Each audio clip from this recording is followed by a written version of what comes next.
How very quickly news front line ಶುರು ಮಾಡೋಣ. ನಮಸ್ಕಾರ, ನಾನು ಚಂದನ್ ಶರ್ಮಾ, ನನ್ನೊಟ್ಟಿಗೆ ಇರ್ತಾರೆ Prathibha. Let's begin with headlines. H D. ರೇವಣ್ಣರನ್ನ ಜೈಲು ಸೇರಿಸಿದ ಕಿಡ್ನಾಪ್ ಕೇಸ್ ನಾಳೆ ಬೇಲ್ ಸಿಗದಿದ್ರೆ 7 ದಿನ ಕಂಬಿ ಎಣಿಸೋದು ಫಿಕ್ಸ್. ಮೇ 15ರಂದು ವಿದೇಶದಿಂದ ಪ್ರಜ್ವಲ್ ಬಹುತೇಕ ವಾಪಸ್.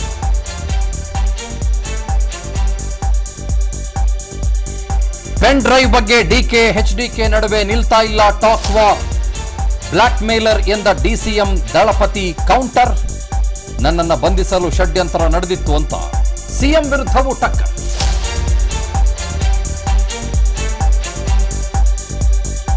ಜೆಡಿಎಸ್ ವಿರುದ್ಧ ಕಾಂಗ್ರೆಸ್ ಒಕ್ಕಲಿಗ ನಾಯಕರ ಸಮರ. ನಾನು ಅಧಿಪತಿ ಅಂತ ಸ್ಕೋಪ್ ತಗೊಳ್ಳಲ್ಲ ಎಂದು ಎಚ್ಡಿಕೆ ಪ್ರತ್ಯುತ್ತರ. ಎಸ್ಐಟಿ ಮೇಲೆ ಕೇಸ್ ಹಾಕೋದಾಗಿ ದೇವರಾಜೇಗೌಡ ವಾಕ್ಸಮರ.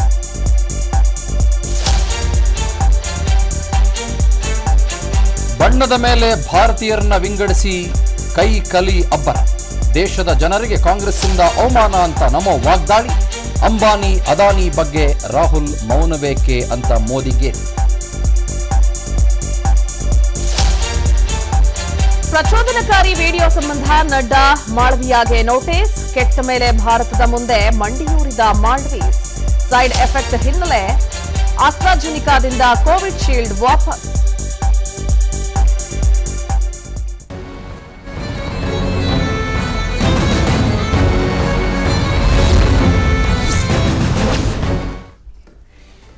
ಸಂತ್ರಸ್ತೆಯ ಕಿಡ್ನ್ಯಾಪ್ ಕೇಸ್ನಲ್ಲಿ ಮಾಜಿ ಸಚಿವರಾಗಿರುವ ಎಚ್.ಡಿ. ರೇವಣ್ಣ ಜೈಲು ಪಾಲಾಗಿದ್ದಾರೆ.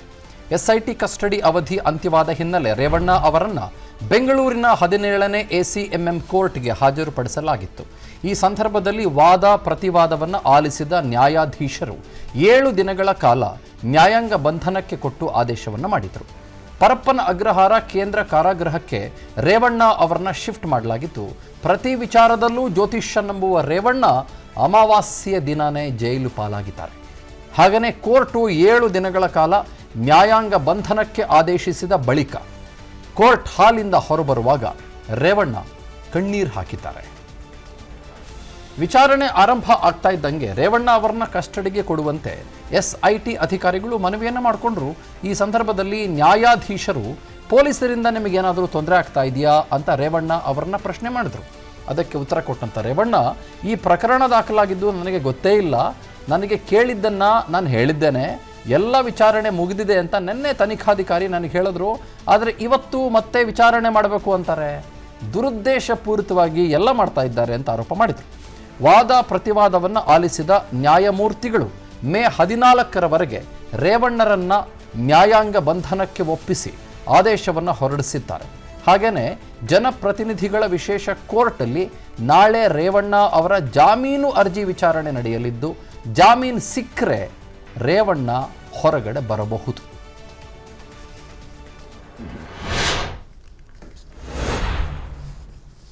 ಎಲ್ಲೋ ಒಂದು ಕಡೆ ಬೀಸೋದು ಉಣ್ಣೆಯಿಂದ ತಪ್ಪಿಸ್ಕೊಂಡ್ರು ಅಂತ ಅನ್ಸುತ್ತಾ ಸರ್? ಜೈಲು ಪಾಲಾಗಿದ್ದನ್ನು ಗಮನಿಸ್ತಾ ಇದ್ರೆ, ಅಥವಾ ನ್ಯಾಯಾಂಗ ಮತ್ತೆ ಎಸ್ಐಟಿ ವಶಕ್ಕೆ ಹೋಗಿದ್ದಿದ್ರೆ ವಿಚಾರಣೆ ಎದುರಿಸಬೇಕು, ಎಲ್ಲೋ ಒಂದು ಕಡೆ ಇದು ಸೇಫೆಸ್ಟ್ ಅಂತ ಅನ್ಸಿರ್ಬೋದು ಈ ಕ್ಷಣಕ್ಕೆ ಪ್ರಕರಣವನ್ನು ಗಮನಿಸ್ತಾ ಇದ್ರೆ?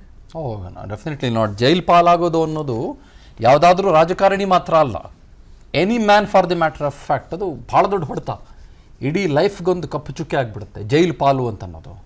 ಹಾಗಾಗಿ ಇದು ನಿಜವಾಗ್ಲೂ ಕೂಡ ಬಹಳ ಬೇಸರದ ಮತ್ತು ರೇವಣ್ಣನವರ ಕುಟುಂಬದಲ್ಲಿ ಮರ್ಮಾಘಾತವನ್ನು ಕೊಟ್ಟಿರಬಹುದಾದಂಥ ದಿನ ಇವತ್ತು. ಎಸ್ಐಟಿ ವಶವೂ ಕೂಡ ಅಷ್ಟೇ, ಅದು ಕೂಡ ಒಂದು ರೀತಿ ಜೈಲು ಪಾಲೆ, ಅದು ಕೂಡ ಒಂದು ಸೆಲ್ಲಲ್ಲೇ ಇಟ್ಕೊಂಡು ವಿಚಾರಣೆ ಮತ್ತು ಪ್ರಶ್ನೆ ಎಲ್ಲ ಮಾಡ್ತಾರೆ, ಆಯಿತಾ. ಆದರೆ ಇಲ್ಲಿ ಏನು ಅಂತಂದರೆ, ಇಲ್ಲಿ ಜೈಲು ಪಾಲಾಗಿದ್ದಾರೆ ಅನ್ನೋ ಮಾತ್ರಕ್ಕೆ ಎಸ್ಐಟಿ ವಿಚಾರಣೆ ಮಾಡೋಕ್ಕಾಗಲ್ಲ ಅಂತೇನಿಲ್ಲ. ಇಲ್ಲಿ ಜೈಲು ಪಾಲಾಗಿರುವಾಗ ಜುಡಿಷಿಯಲ್ ಕಸ್ಟಡಿಯಲ್ಲಿ ಯಾರಾದರೂ ಒಬ್ಬ ಆರೋಪಿ ಇದ್ದ ಸಂದರ್ಭದಲ್ಲಿ ಕೋರ್ಟ್ನ ಮೂಲಕ ಅಪ್ಲಿಕೇಶನ್ ಹಾಕ್ಕೊಂಡು ಬಾಡಿ ವಾರಂಟ್ ಹಾಕ್ಕೊಂಡು ಅವ್ರು ನಮಗೆ ಬೇಕು, ವಿಚಾರಣೆಗೆ ಅವಶ್ಯರಿದ್ದಾರೆ ಅಂತ ಎಸ್ಐಟಿ ಸ್ಪಷ್ಟವಾಗಿ ಕೇಳ್ಬೋದು. ಸೊ ಅವರು ಜೈಲಲ್ಲಿದ್ದಾರೆ, ನ್ಯಾಯಾಂಗ ಬಂಧನದಲ್ಲಿದ್ದಾರೆ ಅಂತ ಮಾತ್ರಕ್ಕೆ ಅವರು ನ್ಯಾಯಾಂಗ ಬಂಧನದಲ್ಲಿ ಇದ್ಬಿಡ್ತಾರೆ ಒಂದು 7 ದಿನ. ಅವ್ರನ್ಯಾರನ್ನೂ ಪ್ರಶ್ನೆ ಮಾಡಲ್ಲ, ಅವ್ರನ್ಯಾರನ್ನೂ ಪ್ರಶ್ನೆ ಕೇಳಲ್ಲ, ಯಾರೋ ಅವ್ರ ತಂಟೆಗೆ ಹೋಗಲ್ಲ, ಅವ್ರು ಇದ್ಬಿಡ್ತಾರೆ 7 ದಿನ. No, absolutely not. ಎಸ್ಐಟಿ ನಾಳೆ ಕೋರ್ಟ್ ಮುಂದೆ ಹೋಗ್ಬಿಟ್ಟು ನಮಗೆ ಬೇಕು, ನೀವು ನ್ಯಾಯಾಂಗ ಬಂಧನ ಕೊಟ್ಟಿದ್ದೀರಿ, ಫೈನ್, ಬಟ್ ನಮಗೊಂದು 2 ದಿನ ಕಳಿಸ್ಕೊಡಿ, ಅಥವಾ ಬೆಳಗ್ಗೆ ಕಳಿಸಿ ನಾವು ಸಂಜೆ ಅವ್ರನ್ನ ವಾಪಸ್ ಕಳಿಸ್ತೀವಿ ಪರಪ್ಪನ ಅಗ್ರಹಾರಕ್ಕೆ ಅಂತ ಕೇಳಿಕೊಳ್ಳುವ ಎಲ್ಲ ಚಾನ್ಸಸ್ ಇದೆ, 100% ಇದೆ. ಹಾಗಾಗಿ ಅದನ್ನು ನಾವು ಯಾವ ಕಾರಣಕ್ಕೂ ತಳ್ಳಿ ಹಾಕುವ ಹಾಗಿಲ್ವೇ ಇಲ್ಲ. ಆಮೇಲೆ ಇದು ಬಹಳ ದೊಡ್ಡ ಮರ್ಮಾಘಾತ. Okay sir. ಯಾಕಂದ್ರೆ ದೇವೇಗೌಡರು ಕಳೆದ 60-65 ವರ್ಷಗಳಿಂದ ಮಾನ್ಯ ಮಾಜಿ ಪ್ರಧಾನಮಂತ್ರಿಗಳು ಅವರ ಇಡೀ ಕುಟುಂಬ ರಾಜಕೀಯದಲ್ಲಿ ತಮ್ಮನ್ನ ತಾವು ಬಹಳ ಅವ್ಯಕ್ತವಾಗಿ ಗುರುತಿಸ್ಕೊಂಡಿರೋರು. ಇಡೀ ದೇವೇಗೌಡರ ಕುಟುಂಬದಲ್ಲಿ, ಇಡೀ ಕುಮಾರಸ್ವಾಮಿ ಅವರ ಕುಟುಂಬದಲ್ಲಿ, ಅಥವಾ ದೊಡ್ಡ ಜೀವ ಅಂತ ನಾವೇನು ಕರಿತೀವಿ ಅವರ ಕುಟುಂಬದಲ್ಲಿ ಯಾರೂ ಕೂಡ ಜೈಲು ಪಾಲಾಗಿದ್ದನ್ನ ನಾವು ಗಮನಿಸಿರ್ಲಿಲ್ಲ. ಅದು ಯಾವುದೇ ಕಾರಣ ಆಗಿರಬಹುದು. ಅಫ್ಕೋರ್ಸ್ ಆರೋಪಗಳು ಕೇಳಿ ಬಂತು, ಮೈನಿಂಗ್ ಹಗರಣ ಬಂತು, ಜಂತಕಲ್ ಬಂತು, ಬೇರೆ ಬೇರೆ ಬಂತು, ಇನ್ನೊಂದು ಏನೇನೋ ಬಂತು, ಸುಮಾರು ಏನೇನೋ ಬಂತು. ಬಟ್ ಯಾರೂ ಕೂಡ ಬಹಳ ದೊಡ್ಡ ಹಂತದಲ್ಲಿ ಜೈಲು ಪಾಲಾಗಿದ್ದನ್ನ ನಾವು ಈ ಕ್ಷಣದವರೆಗೂ ಕೂಡ ಕೇಳೇ ಇರಲಿಲ್ಲ. ಹಾಗಾಗಿ ಇದು ನನಗೆ ಬಹಳ ನೋವಾಗ್ತಾ ಇರೋದೇನು ಅಂತಂದ್ರೆ, ನಾವೆಲ್ಲ ಬಹಳ ಗೌರವಿಸುವ, ನಾವೆಲ್ಲ ಬಹಳ ಪ್ರೀತಿಸುವ, ನಿಜವಾಗಿ ಕೂಡ ನಾವು ಅಪ್ಪಾಜಿ ಅಂತ ಕರೆಯುವ ನಮ್ಮ ಮಾಜಿ ಪ್ರಧಾನಮಂತ್ರಿಗಳು ದೇವೇಗೌಡರಿಗೆ ಎಷ್ಟು ಆಘಾತವನ್ನು ಉಂಟು ಮಾಡಿರ್ಬೋದು. ಒಂದು ಕಡೆ ಅವರ ಕರುಳು ಕುಡಿ ಇವತ್ತು ಜೈಲು ಪಾಲು, ಮತ್ತೊಂದು ಕಡೆ ಆ ಕರುಳ ಕುಡಿ ಇವತ್ತು ಎಸ್ಕೇಪ್. ಆಯ್ತಾ? ಕಾಣಿಸ್ತಾ ಇಲ್ಲ ಆ ಮನುಷ್ಯ, ಪ್ರಜ್ವಲ್ ರೇವಣ್ಣ ಅನ್ನೋ ಮನುಷ್ಯ ಕಾಣಿಸ್ತಾ ಇಲ್ಲ. ಆ ಕ್ಷಣ ಇವತ್ತು ಹೇಗಾಗಿರ್ಬೋದು ಅಂತ ನನಗೇನೆ ಊಹಿಸ್ಕೊಳ್ಳೋಕ್ಕೂ ಕೂಡ ಕಷ್ಟ ಆಗ್ತಾ ಇದೆ. ನಮ್ಮ ಮಾನ್ಯ ಮಾಜಿ ಪ್ರಧಾನಮಂತ್ರಿಗಳಿಗೆ ಬಹಳ ಕಷ್ಟ ಆಗಿರುತ್ತೆ. ಅವರಿಗೆ 92 ವರ್ಷ ವಯಸ್ಸಿರಿ ಅವರಿಗೆ. It's impossible to digest all these things, let me tell you very honestly. ಆಯ್ತಾ? ಎರಡನೇ ವಿಷಯ, ಇದನ್ನೆಲ್ಲ ನೋಡಿದ ನಂತರದಲ್ಲಾದರೂ ಕೂಡ ಅವ್ರ ಮಗ ಏನಾದರೂ ಪತ್ತೆಗಿತ್ತೆ ಆದ್ನ ಅಂತಂದ್ರೆ ಈ ಕ್ಷಣಕ್ಕೂ ಇಲ್ಲ ರೀ. ಯಾರ್ರೀ ಅವನು ಪ್ರಜ್ವಲ್ ರೇವಣ್ಣ ಅಂತನ್ನೋಂಥ ಮನುಷ್ಯ? ಏನ್ರಿ ಆ ಮನುಷ್ಯನಿಗೆ ಬಂದಿರುವಂಥ ಸಮಸ್ಯೆ? ಏನ್ರಿ ಅವ್ರಿಗೆ ಆಗಿರುವಂಥ ಪ್ರಾಬ್ಲಮ್ಮು? ಆ ಸಂಸದರಿಗೆ ತಂದೆನೇ ಏನೇನೆಲ್ಲ ಅನುಭವಿಸ್ತಾ ಇದ್ದಾರೆ. ಅವ್ರ ಮೇಲಿರುವ ಕಿಡ್ನ್ಯಾಪ್ ಕೇಸು ನಿಜವೋ ದಿಟವಲ್ವೋ, ಅದು ಸತ್ಯವಲ್ವೋ, ಅದು ಕೋರ್ಟು ಮತ್ತೊಂದು ಕಾನೂನು ತೀರ್ಮಾನ ಮಾಡ್ಕೊಳ್ಳಿ. ಯಾಕಂತಂದರೆ ಇದರಲ್ಲಿ 2-3 ಆಯಾಮಗಳಿದ್ದಾವೆ. ಕಾರಣ ಏನು ಅಂತಂದರೆ, ಸಂತ್ರಸ್ತೆಯ ಮಗ ದೂರು ಕೊಟ್ಟಿರುವ ಪ್ರಕಾರ ನನ್ನ ತಾಯಿ ಅವರು ಕೂಡ ಸಂತ್ರಸ್ತೆ, ಅವರ ಅಶ್ಲೀಲವಾದಂಥ ವಿಡಿಯೋ ವೈರಲ್ ಆಗಿರುವ ವಿಡಿಯೋಗಳಲ್ಲಿದೆ. ಮತ್ತು ಆಕೆ ಕೈಕಾಲು ಕಟ್ತಾರೆ, ಅಂದ್ರೆ ಕೈಕಾಲು ಮುಗಿತಾರೆ, ಬೇಡ ಹಾಗೆ ಮಾಡಬೇಡಿ ಅಂತ ಹೇಳ್ತಾರೆ. ಆದರೂ ಕೂಡ ಬಿಡೋದಿಲ್ಲ. ಆಕೆಯ ಮೇಲೆ ದೌರ್ಜನ್ಯ ಎಸಗಲಾಗುತ್ತೆ. ಕಳೆದ ಹಲವು ದಿನಗಳಿಂದ ಅವ್ರು ಕಾಣಿಸ್ತಾ ಇಲ್ಲ. ನನ್ನ ತಾಯಿ ಏಪ್ರಿಲ್ 29ನೇ ತಾರೀಕಿಂದ ನನ್ನ ತಾಯಿ ಪ್ರಿಸೈಸ್ಲಿ ಸ್ಪೀಕಿಂಗ್ ಕಾಣಿಸ್ತಾ ಇಲ್ಲ, ಅಂದ್ರೆ ಕಳೆದ 4-5 ದಿನದಿಂದ ಕಾಣಿಸ್ತಾ ಇಲ್ಲ ಅಂತ ಅವ್ರ 20 ವರ್ಷದ ಮಗ ಕಂಪ್ಲೇಂಟ್ ಕೊಡೋದು under the section 363, 364A, 365 and 366 plus 34 IPC common intent ಅಂತ ಕರೀತಾರೆ. ಅಂದ್ರೆ ಇಬ್ರು ಸೇರ್ಕೊಂಡು ಅಥವಾ ಬಹಳ ಜನ ವ್ಯಕ್ತಿಗಳು ಸೇರ್ಕೊಂಡು, ಇದರಲ್ಲಿ ಸತೀಶ್ ಬಾಬಣ್ಣ ಅನ್ನೋ ವ್ಯಕ್ತಿ ಕೂಡ ಸೇರ್ಕೊಂಡಿದ್ದಾನೆ. ಆ ರೇವಣ್ಣನವರ ಜೊತೆಗೆ ಸತೀಶ್ ಬಾಬಣ್ಣ ಅನ್ನೋ ವ್ಯಕ್ತಿ ಸೇರ್ಕೊಂಡು ಇಬ್ರು ಕೂಡ ಮಸಲತ್ತು ಮಾಡಿ, ಇಬ್ರು ಕೂಡ ಪ್ಲಾನ್ ಮಾಡಿ, ಇಬ್ರು ಕೂಡ ಕಾನ್ಸ್ಪಿರಸಿ ಮಾಡಿ, 120B ಅಲ್ಲ, 120B comes in to IPC section criminal conspiracy, but ಅದು ಹಾಕಿಲ್ಲ ಇಲ್ಲಿ. ಬಟ್ ಇಬ್ರು ಕೂಡ ಪ್ಲಾನ್ ಮಾಡಿ ಒಂದು ಕಾಮನ್ ಇಂಟೆನ್ಷನ್ ಇಂದ ಕಿಡ್ನಾಪ್ ಮಾಡಿಸಿದ್ದಾರೆ. ಬಹಳ ಗಂಭೀರ ಪ್ರಕರಣ ಅದು, ನಾನ್ ಬೇಲೆಬಲ್ ವಾರೆಂಟ್ ಅದು.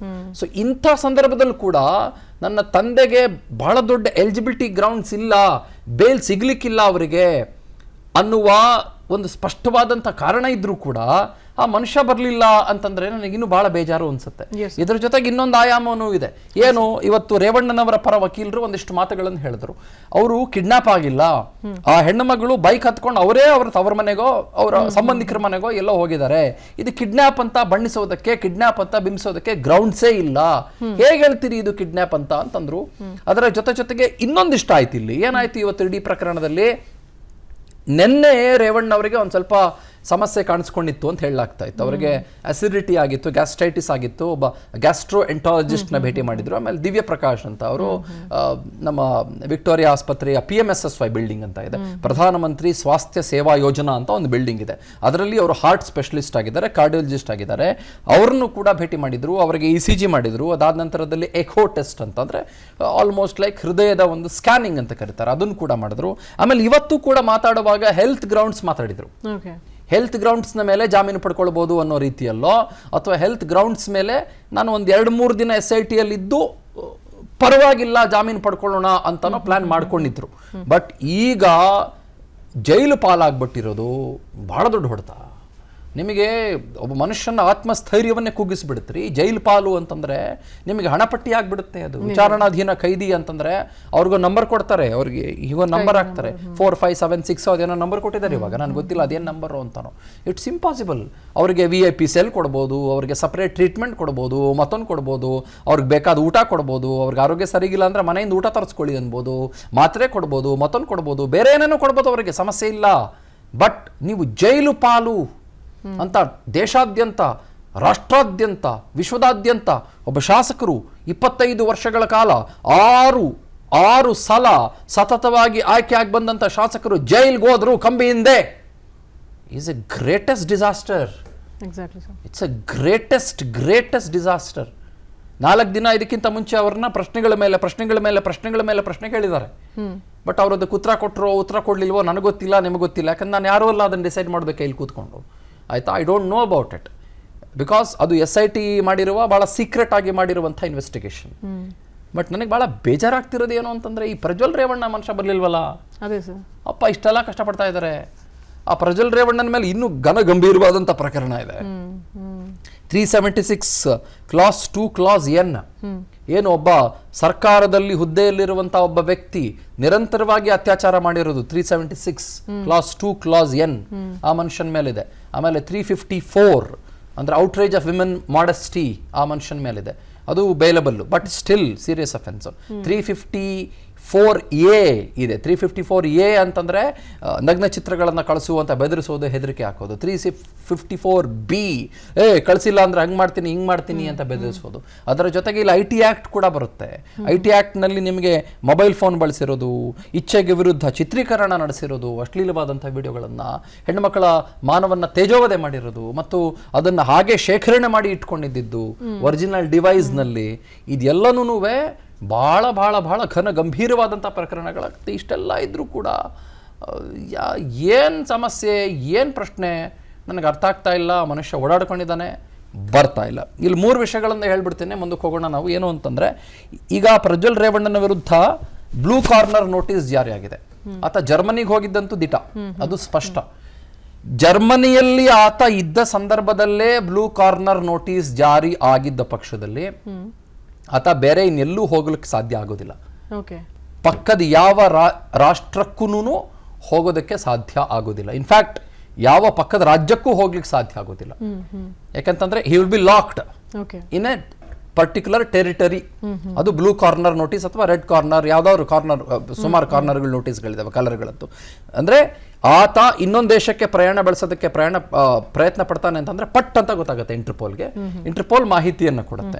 ಸೊ ಅದು ಒಂದನೇ ಪ್ರಕರಣ, ಒಂದನೇ ವಿಷಯ ಭಾಳ ಗಂಭೀರವಾಗಿ ನಾವಿಲ್ಲಿ ಗಮನಿಸಬೇಕಾಗಿರೋದು. ಎರಡನೇದು, ಈಗ SIT ಪ್ಲಾನ್ ಮಾಡ್ಕೊಳ್ಬೇಕಾಗಿರೋದು, ಬಹುಶಃ ಅವರು ಪ್ಲಾನ್ ಮಾಡ್ತಿರೋದೇನು ಅಂತಂದ್ರೆ, ಈ ರೇವಣ್ಣನಂಥ ಪ್ರಜ್ವಲ್ ರೇವಣ್ಣನಂಥ ಮನುಷ್ಯ, ಈ ಮನುಷ್ಯ ರೆಕಾರ್ಡ್ ಮಾಡ್ಕೊಂಡ, ಆ ಮನುಷ್ಯ ಆ್ಯಕ್ಟ್ರು, ಆ ಮನುಷ್ಯ ಅದರಲ್ಲಿ ಕ್ಯಾಮ್ರಾಮನ್ನು, ಆ ಮನುಷ್ಯ ಎಲ್ಲವೂ ಸರಿ, ಓಕೆ. ಬಟ್ ಈ ವಿಶಾಲ ಕರ್ನಾಟಕಕ್ಕೆ ಹಂಚಿಕೆದಾರರು ಯಾರು ಅಂತ ಕಂಡುಹಿಡಬೇಕಲ್ಲ ಇವಾಗ. ಡಿಸ್ಟ್ರಿಬ್ಯೂಟ್ ಮಾಡಿದವರು ಯಾರು? Correct sir. ಈ ಅಶ್ಲೀಲವಾದಂಥ ವಿಡಿಯೋಗಳನ್ನು ವಿಶಾಲ ಕರ್ನಾಟಕಕ್ಕೆ ಹಂಚಿಕೆ ಮಾಡಿ ಪಾಪ ಹೆಣ್ಮಕ್ಳ ಮಾನ ಮರ್ಯಾದೆ ಕಳೆದವ್ರಲ್ಲ, ಅದನ್ನ ಯಾರು ಈಗ ಪತ್ತೆ ಹಚ್ಚೋರು, ಅದನ್ನ ಈಗ ಯಾರು ಡೀಟೇಲ್ಸ್ನ ಕಲೆಕ್ಟ್ ಮಾಡೋರು, ಅದರ ಹಿಂದೆ ಇವಾಗ SIT ಬೀಳಬೇಕಾಗತ್ತೆ. ಅಂಥವ್ರಿಗೆ ಏನು ಶಿಕ್ಷೆ ಆಗ್ಬೋದು? ಅಂಥವ್ರಿಗೆ ಕಠಿಣವಾದಂಥ ಶಿಕ್ಷೆ ಇದೆ. ನೀವು ಅಬ್ಸಲ್ಯೂಟ್ಲಿ ನೀವು IT ಆ್ಯಕ್ಟಿಂದ ಹಿಡಿದು ಕಾನ್ಸ್ಪಿರಸಿಯಿಂದ ಹಿಡಿದು ನಿಮಗೆ ಎಲ್ಲ ರೀತಿಯಲ್ಲೂ ಕೂಡ ಕಠಿಣವಾದಂಥ ಶಿಕ್ಷೆ ಇದೆ. It also becomes A criminal conspiracy 120B. And it also becomes 354 outrage of women's modesty. ಅದರ ಜೊತೆಗೆ ಟೆಕ್ನಿಕಲ್ ಎವಿಡೆನ್ಸಸ್ಗಳೇನಾದ್ರೂ ಸಿಕ್ಕಿದ್ರೆ IT ಆ್ಯಕ್ಟ್ನ ಅಡಿಯಲ್ಲಿ ಕೂಡ ಗಂಭೀರವಾದಂಥ ಶಿಕ್ಷೆಗಳು 100ಕ್ಕೆ 100 ಇದ್ದಾವೆ ಇವರೆಲ್ಲರ ವಿರುದ್ಧ. ಓಕೆ, ಸೊ ಹಾಗಾಗಿ we will have to wait and watch ಏನಾಗುತ್ತೆ ಅಂತ. ಬಟ್ ಪ್ರಜ್ವಲ್ ಅನ್ನೋ ಮನುಷ್ಯ ಬರ್ಬೇಕಿತ್ರಿ. ಏನ್ರಿ ಭಾಳ ದುರಂತ ಅಲ್ವೇನ್ರಿ? ಅವರಪ್ಪನ ಕರ್ಕೊಂಡು ಹೋಗ್ತಾ ಇದ್ದಾರೆ, ಜೈಲಲ್ಲಿ ಹೋಗ್ತಾ ಇದ್ದಾರೆ ಅವರಪ್ಪ. ಏನಿದೆಲ್ಲ ಪೆನ್ ಡ್ರೈವ್ ಪ್ರಕರಣ ಸಂಬಂಧ ಕುಮಾರಸ್ವಾಮಿ ಹಾಗೂ DK ಶಿವಕುಮಾರ್ ನಡುವೆ ಇದೀಗ ಫೈಟ್ ಜೋರಾಗ್ತಾ ಇದೆ. ಸಾಕಷ್ಟು ಸ್ವರೂಪವನ್ನು ಕೂಡ ಪಡೆದುಕೊಳ್ತಾ ಇದೆ. ದೇವೇಗೌಡರ ಕುಟುಂಬವನ್ನು ಮುಗಿಸೋದಕ್ಕೆ ಷಡ್ಯಂತ್ರ ನಡೆಸಲಾಗ್ತಾ ಇದೆ ಎಂದಿದ್ದ HDK ಹೇಳಿಕೆಗೆ ತಿರುಗೇಟ್ ಕೊಟ್ಟಿದ್ದಾರೆ DCM DK Shivakumar. Kumaraswamy king of blackmail, ಎಲ್ಲರನ್ನೂ ಹೆದರಿಸೋದೇ ಅವರ ಕೆಲಸ.